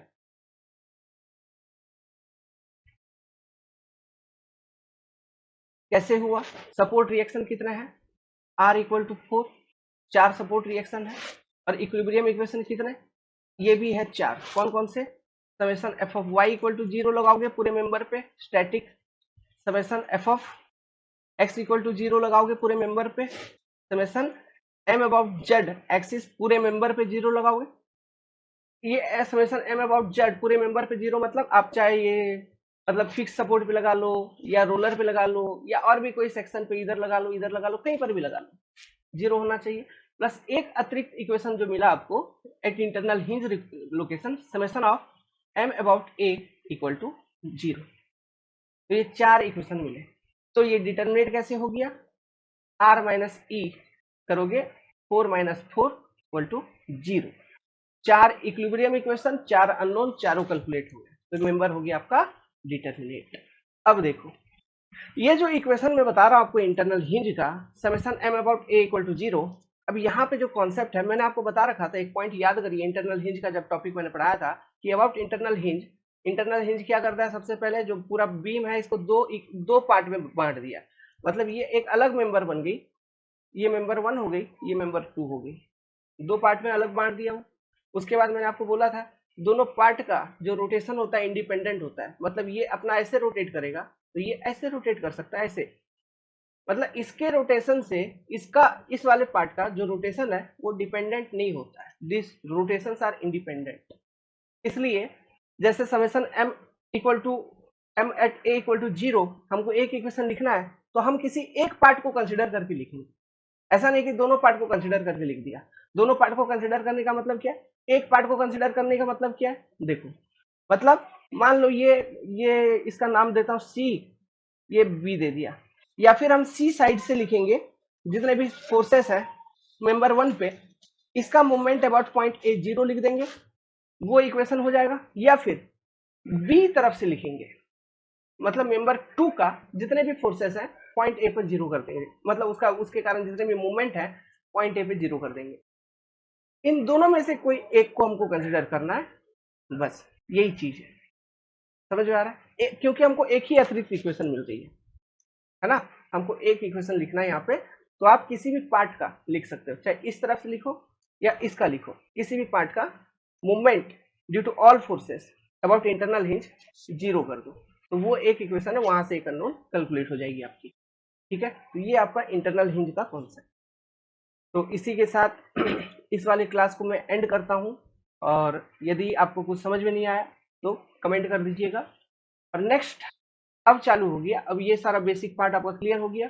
अब हम सीधा शियर फोर्स और बेंडिंग मोमेंट को डिफाइन करेंगे, उसका साइन कन्वेंशन करेंगे, एसएफडी बीएमडी बनाना चालू कर देंगे। ठीक है, तो यहाँ तक पूरा पूरा बेसिक था। अच्छा, एक चीज और मेरे को बताना है, सुनो भाई, सुनो यार, ये कॉन्सेप्ट भी इंपॉर्टेंट है, सुनो अच्छे से। देखो, जब हम सपोर्ट रिएक्शन निकाल रहे थे उस वक्त मैंने आपको समझाया, क्या क्या समझाया, कि जैसे कोई एक मेंबर है, मान लो कि ऐसे सिंपली सपोर्टेड बीम है, तो ये 3 सपोर्ट रिएक्शन आपको मिले, इस पे कोई किसी भी तरह का लोडिंग हो सकता है, लोडिंग भी अलग अलग तरह का होता है। इस तरह का अगर लोडिंग है ऐसा, ठीक है, तो इसको बोलते हैं यूडीएल, नेक्स्ट क्लास में आपको बताऊंगा। अगर मान लो मेंबर पे इस तरह का लोडिंग है, ये लोडिंग एक्सटर्नल लोड, इसको बोलेंगे पॉइंट लोड, पॉइंट लोड। अच्छा, यूडीएल का मतलब क्या है? यूनिफॉर्मली डिस्ट्रीब्यूटेड लोड, मतलब पर इसको मैं डिफाइन करूंगा अगले क्लास में, अभी डिफाइन करूंगा तो उसका अलग अलग प्रॉपर्टी है, सब बताना पड़ेगा। ये होता है पॉइंट लोड। फिर ये होता है क्या, इस तरह से अगर है ट्रायंगुलर लोडिंग, इसको ट्रायंगुलर लोडिंग बोलते हैं हम, इस तरह से। और ये एरो यहाँ पे शो कर रहा मतलब ऊपर से नीचे की तरफ लोड लग रही है, इसलिए डाउनवर्ड एरो शो कर दिया हूं। इसको बोलते हैं UVL. UVL uniformly varying load. ठीक है नाउ, और एक लोड होता है, मान लीजिए ऐसा कहीं पे दे दिया, इसको बोला जाता है जैसे ये पॉइंट लोड, या फिर इसको कंसंट्रेटेड लोड भी कहते हैं, कंसंट्रेटेड लोड। ठीक है, तो ये जो इस तरह से अगर लिखोगे, ठीक है, इसको बोला जाता है कंसंट्रेटेड मूवमेंट। ठीक है, ये जो लोडिंग है इसको बोला जाता है कंसंट्रेटेड मूवमेंट। बस यही चार तरह के बेसिक लोडिंग होते हैं और कुछ नहीं है। आपको पूरा स्ट्रक्चर सोम आरसीसी जहां भी देखोगे अधिक से अधिक यही लोडिंग होता है, और खास करके जो अधिकतम आप देखोगे वो ऊपर वाले देखोगे, ये पहला वाला यूडीएल और दूसरा पॉइंट लोड। और ये भी मूवमेंट भी कंसंट्रेटेड मूवमेंट भी जनरली अप्लाई होके रहता है, यूवीएल वगैरह बहुत रेयर केस में होती है। ठीक है, तो ये चार तरह के लोडिंग होते हैं। खैर, तो ये लोड के बारे में हो गया, इसका डिटेल हम जैसे जैसे धीरे धीरे कैलकुलेशंस वगैरह करेंगे सब कुछ आपको समझ में आने लगेगी, कोई ये बड़ी चीज नहीं है, बस ध्यान रखना इस तरह से रिप्रेजेंट किया जाता है। ये सारे नाम है, इसका फुल फॉर्म भी लिख ही देता हूँ, अब यहाँ पे लिख ही दिया हूँ, तो ये टॉपिक भी आपका क्लियर हो जाएगा। यूडीएल मतलब यूनिफॉर्मली डिस्ट्रीब्यूटेड लोड, मतलब पूरे मेंबर पे यूनिफॉर्मली डिस्ट्रीब्यूटेड होगा कोई एक लोडिंग, तो उसको यूनिफॉर्मली डिस्ट्रीब्यूटेड लोड कहते हैं। Uniformly distributed load, distributed load. ठीक है, अब इसका यूनिट क्या है, जैसे ये लेट्स सपोज ये लोड है W किलो न्यूटन पर मीटर, हम ऐसे लिखते हैं, और ये पॉइंट लोड वगैरह P किलो न्यूटन, सिंपली ऐसे इतना लिखेंगे। ठीक है, कंसंट्रेटेड लोड को, लेकिन यूडीएल को लिखा जाता है पर मीटर में, और पर मीटर में कोई 1 मीटर लेंथ देख लो, लेट्स सपोज ये बीम 10 मीटर का है, तो कोई 1 मीटर में देख लो, कोई 1 मीटर में जितना लोडिंग है दूसरा मीटर में भी उतना ही लोडिंग है, तीसरा मीटर में भी उतना ही लोडिंग होगा। हाँ, क्यों, टोटल लोड निकालोगे तो कैसे निकालोगे, W किलो न्यूटन पर मीटर है ना, तो 1 मीटर लेंथ में टोटल लोड निकालोगे तो W kilo newton into 1 metre, तो टोटल लोड 1 मीटर में कितना, W किलो न्यूटन। समझ में आ रहा है, उस तरह दूसरे मीटर में भी W किलो न्यूटन, तीसरे मीटर में भी W किलो न्यूटन, तो यही चीज होती है यूनिफॉर्मली डिस्ट्रीब्यूटेड लोड, मतलब पूरे बीम के ऊपर एक जैसा लोडिंग यूनिफॉर्मली डिस्ट्रीब्यूटेड है। इसका एग्जांपल है self weight of the beam. एक कोई प्रिज्मेटिक सेक्शन है, प्रिज्मेटिक सेक्शन मतलब ऐसा कोई मेंबर, ऐसा कोई बीम जिसका cross section through out the length same है, तो उसको बोलते हैं prismatic member, same cross section. ठीक है, तो प्रिज्मेटिक बीम है तो इसका सेल्फ वेट देखोगे तो 1 मीटर में जितना सेल्फ वेट होगा दूसरा मीटर में भी उतना ही उसका वजन होगा, तो self weight is generally self weight of prismatic beam, जो हम जनरली हमारे घरों में देखते हैं, क्योंकि एक ही क्रॉस सेक्शन का बनाते हैं, 230 इंटू 230 बना रहे हैं तो उतना ही सेक्शन का होता है पूरे लेंथ में, तो वो प्रिज्मेटिक मेंबर होता है, इसको क्या बोलते हैं, प्रिज्मेटिक सेक्शन। तो इनका जो सेल्फ वेट होता है वो यूडीएल होता है हमेशा। ठीक है, अब इसको कैसे एनालिसिस करते हैं, यूडीएल को और कैसे तोड़ा जा सकता है, वो सब धीरे धीरे कैलकुलेशन में हम आपको बताते चलेंगे। अब ये जो यूवीएल है इसका नाम क्या है, यूनिफॉर्मली वेरिंग लोड, इसको बोलते हैं uniformly varying load, varying load. ठीक है, एक एंड पे 0 मैग्नीट्यूड का रहता है, दूसरे एंड पे कोई एक मैग्नीट्यूड का रहेगा, जैसे W किलो न्यूटन पर मीटर, ऐसा। कंसंट्रेटेड मूवमेंट, मूवमेंट का यूनिट क्या होता है, मूवमेंट मतलब मैंने आपको बताया था फोर्स इंटू डिस्टेंस, फोर्स करो इंटू डिस्टेंस करो, तो यूनिट क्या हो जाएगा फोर्स का, किलो न्यूटन न्यूटन, डिस्टेंस का mm या मीटर, तो एक कोई ले लेता हूं किलो न्यूटन मीटर ऐसा, या न्यूटन mm ऐसा, तो ये सारे यूनिट हो गए तुम्हारे किसके, मूवमेंट के। नाउ एक चीज और देखो, वन, देखो Newton is basic unit of force, ये आपका बेसिक यूनिट है, बेसिक यूनिट वो क्या है, न्यूटन, उसको हम न्यूटन बोलते हैं, बहुत छोटा है।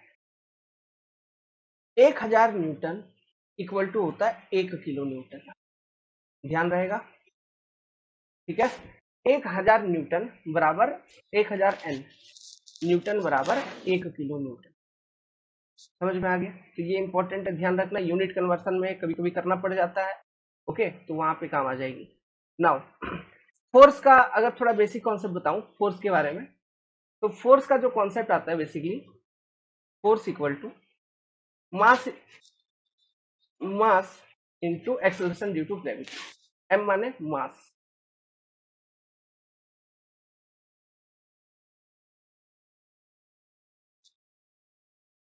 Due to gravity.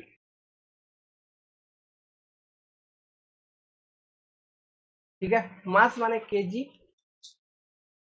Acceleration due to gravity, acceleration का क्या यूनिट होता है, जी का क्या यूनिट होगा, मीटर पर सेकेंड स्क्वायर।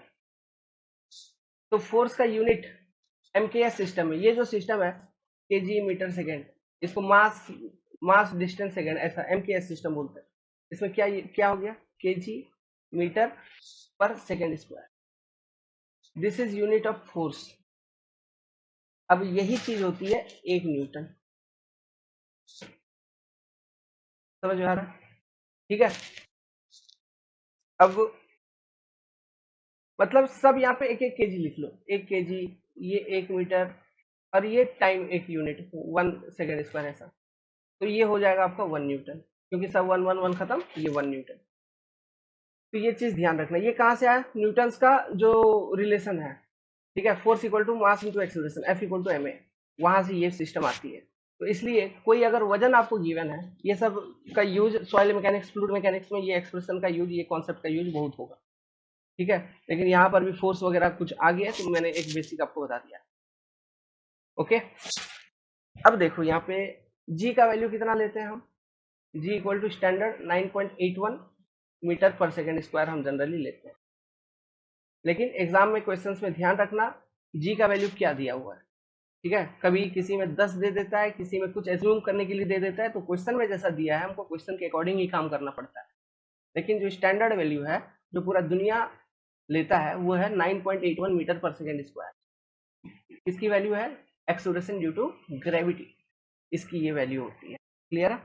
चलो यार, अब अलग कुछ बात किया जाए। अब जो मेरा बेसिक कॉन्सेप्ट हमको बताना है, मैं आपको वो समझाता हूँ। देखो ये सपोर्ट रिएक्शन है जो बता रहा था। मान लो कोई इस तरह का एक बीम है, ये कैसा बीम हो गया, सिंपली सपोर्टेड हो गया, डिटरमिनेट है, हाँ, 3 रिएक्शंस हैं और 3 इक्विलिब्रियम भी है, तो तीनों कैलकुलेट हो जाएंगे, डिटरमिनेट मेंबर है। तो आप इक्वेशंस को लिखे, मान लो यहाँ पे कोई एक लोडिंग भी ले लेते हैं, एक पॉइंट लोड ऊपर से भी ले लिया, ये मान लो आर ए हो गया, ये आर बी हो गया, ये एच ए हो गया, ये पॉइंट लोड इस पे हो गया पी, ऐसा। तो हम इक्वेशन लिखेंगे, तो सबसे पहले summation of F of Y equal to 0, मतलब वर्टिकल डायरेक्शन में फोर्स इक्वल टू 0, तो R A plus R B equal to P.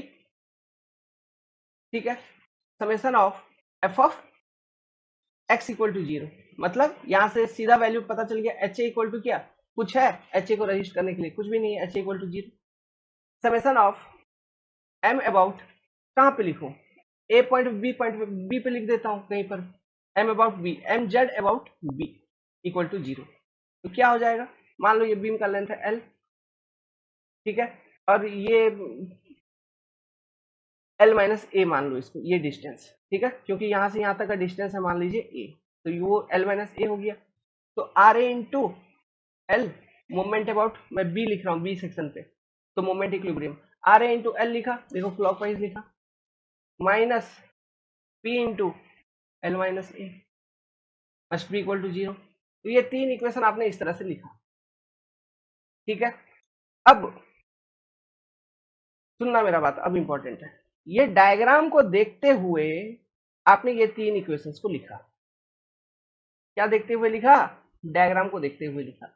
Diagram को देखते हुए लिखा का क्या मतलब है, मतलब ये कहना चाहता हूं, जैसे किसी एक इक्वेशन को देख लो, F of Y equal to 0, R B equal to P लिखा है, मतलब आर ए अगर ऐसा डायरेक्शन में है, तभी आप इसके आगे प्लस कंसिडर, पॉजिटिव कंसिडर किए हैं, तो आर ए और आरबी का डायरेक्शन नीचे से ऊपर की तरफ है, तो आपने इसको पॉजिटिव कंसिडर कर रखा है। ठीक है, और डायग्राम में भी आपने ऐसा पॉजिटिव ऊपर ऐसा दिखा रखा है, और उसको आपने पॉजिटिव कंसिडर करके ये इक्वेशन को लिखा है, समझे। अब जब कैलकुलेशन करोगे, क्या करोगे, कैलकुलेशन, कुछ वैल्यू वगैरह दिया होगा, उसको वैल्यू वगैरह को यूज करके कैलकुलेशन करोगे। After calculation, after calculation. समझना बात, ये इंपॉर्टेंट है। मान लीजिए आरए का जो वैल्यू आया कैलकुलेट करने के बाद, आरए का जो वैल्यू रियल में आ रहा है वो आ गया -5 किलोमीटर।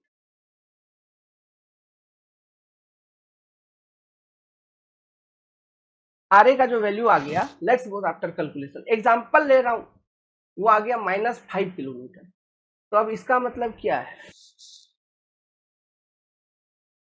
इसका मतलब क्या है, रियल मतलब क्या है? इसका रियल मतलब ये होगा बाबू कि आपने पॉजिटिव मतलब ऐसा डायग्राम में ऊपर की ओर दिखा के इक्वेशन लिखा, नो प्रॉब्लम, वेरी गुड।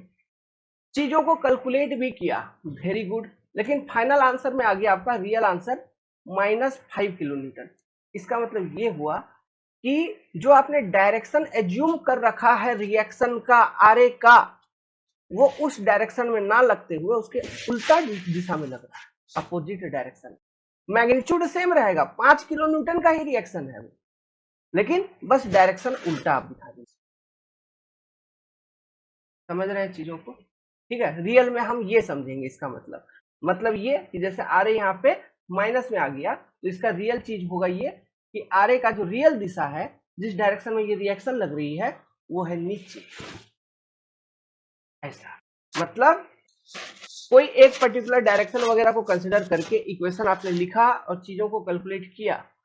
मान लो अगर पॉजिटिव में आ जाता है इसका वैल्यू, अगर आरए का वैल्यू आफ्टर कैलकुलेशन 5 ही आता, 5 किलोमीटर, तो कोई दिक्कत नहीं है। इसका मतलब ये है कि जो दिशा आपने कंसिडर किया था इस इक्वेशंस को लिखते वक्त मेंबर में रिएक्शन का, वो दिशा एकदम आपका सही है, और बस काम करते रहिए, कोई दिक्कत नहीं है। लेकिन मान लो नेगेटिव आ गया, तो इससे भी कोई घबराने वाली बात नहीं है। नेगेटिव आने का बस यही मतलब आपको समझना है कि जो दिशा आपने कंसिडर किया था इक्वेशंस को लिखते वक्त, उसके रियलिटी में उसके उल्टे दिशा में आपका रिएक्शन लग रहा है। आपको बस ये करनी है। मान लो अगर ये चीज आप नहीं भी करोगे, लेकिन ये तो बैकग्राउंड अंडरस्टूड तो होना चाहिए ना, समझ में तो आना चाहिए कि ये नेगेटिव साइन का यहाँ पे क्या मतलब होता है। ओके, तो नेगेटिव साइन का यही मतलब होता है। अब कैलकुलेशन करने के वक्त घबरा जाओगे, अब नेगेटिव आ गया, क्या करूं नहीं करूं, मेंबर में फिर से डायग्राम बनाऊं क्या? जरूरत नहीं है। क्यों जरूरत नहीं है? आप जो डायग्राम बनाए हैं वही डायग्राम को बना के रखिए, कोई दिक्कत नहीं है। लेकिन जो वैल्यू आया है उसी वैल्यू को यूज कीजिए। जैसे कि मान लो आगे अब इक्वेशंस लिखोगे, तो आरए का यही जो डायग्राम आपने पहले कंसिडर किया था, ये लाल वाली ऊपर ऐसा, इसी को कंसिडर करके आप सारा शियर फोर्स का इक्वेशन या बेंडिंग मोमेंट का इक्वेशन कैसे लिखते हैं बताऊंगा, वो लिखोगे। ठीक है, लिखोगे। लेकिन अब आरए के जगह पे उसका वैल्यू पुट करना है, तो उसका वैल्यू में आप -5 ही पुट कीजिए। ऐसा नहीं कि 5 पुट कर देंगे। क्यों? अगर आरए ऊपर है तब इसका वैल्यू है -5, अगर आरए नीचे है तब इसका वैल्यू आ रहा है, मतलब तब ये वैल्यू आप +5 ऐसा यूज करेंगे, क्योंकि हमको कैलकुलेशन बताया है। समझ रहे हो चीजों को मैंने क्या बोला? अंडरस्टूड हुआ? ठीक है, बस ये चीजें हैं, इसको आप ध्यान रखना, ये वाला एक पॉइंट। उसी तरह सभी केस में है ना। और अगर मान लीजिए जो भी वैल्यू आया उसी को यूज करना है, तो आपका सेम डायग्राम रहेगा, और जो भी वैल्यू आया आप वही वैल्यू को पुट करिए। नेगेटिव में अगर किसी की वैल्यू आई है तो डायग्राम आपका सेम है, और उसका वैल्यू अगर नेगेटिव में आया तो आपको इक्वेशन में भी उसका वैल्यू नेगेटिव में ही पुट करना है, वो माइनस के साथ पुट करना। ठीक है, केवल 5 पुट नहीं कर देना, फिर गलत हो जाएगा। फिर जो फाइनल कैलकुलेशन वगैरह जो भी करोगे आगे, वो गलत हो जाएंगे सारे के सारे। समझे? तो घबराने की जरूरत नहीं है, क्या पॉजिटिव क्या नेगेटिव कोई मतलब नहीं है। जैसा डायग्राम ले लिया है, ठीक है, डायग्राम ले लिया, इक्वेशन लिखा, जो भी लिखा, जो भी वैल्यू आ गया उसी वैल्यू को पुट करते चलना है। फिर आगे के जितने भी इक्वेशन लिखोगे, तो डायग्राम एक बार बना दिए तो फिर माइनस माइनस कुछ आ गया वैल्यू, तो घबराने की जरूरत नहीं है, अरे कि डायग्राम मेरे को फिर दोबारा बना के फिर उसके अकॉर्डिंग इक्वेशन लिखना पड़ेगा। नहीं, वही डायग्राम को यूज करके हम इक्वेशन लिख लेंगे, बेंडिंग मोमेंट और शियर फोर्स वगैरह का। लेकिन जो मैग्नीट्यूड हमारे वैल्यूज आए हैं, हम इन वैल्यूज का उपयोग करेंगे। नेगेटिव के साथ अगर आया तो नेगेटिव के साथ हम उसका यूज करेंगे। तो जो मेरा फाइनल वैल्यू आएगा शियर फोर्स का, बेंडिंग मोमेंट का किसी भी सेक्शन पे, वो एकदम करेक्ट आएगा, वो अपने आप में करेक्ट आएगा। ठीक है, तो ये कॉन्सेप्ट है, इसको ध्यान रखिएगा। तो ये नेगेटिव साइन का मतलब क्या होता है? इसका मतलब ये होता है, मैं लिख देता हूं आगे, नेगेटिव साइन means कि the assumed direction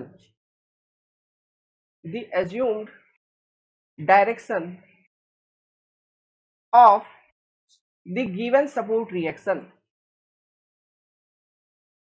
अब द गिवन हाँ सपोर्ट रिएक्शन लिख लो, इसमें मोमेंट भी हो सकता है वो, या फिर वो फोर्सेस भी हो सकता है, कुछ भी, तो सपोर्ट रिएक्शन मैंने जनरल टर्म यूज कर लिया। The assumed direction of the given support reaction, अच्छा गिवन क्यों, सिंपली गिवन शब्द हटा दो, गिवन कौन दिया आपको, कोई नहीं दिया, आप ही सीधा एज्यूम कर रहे हो। अब the assumed direction of the support reaction is opposite,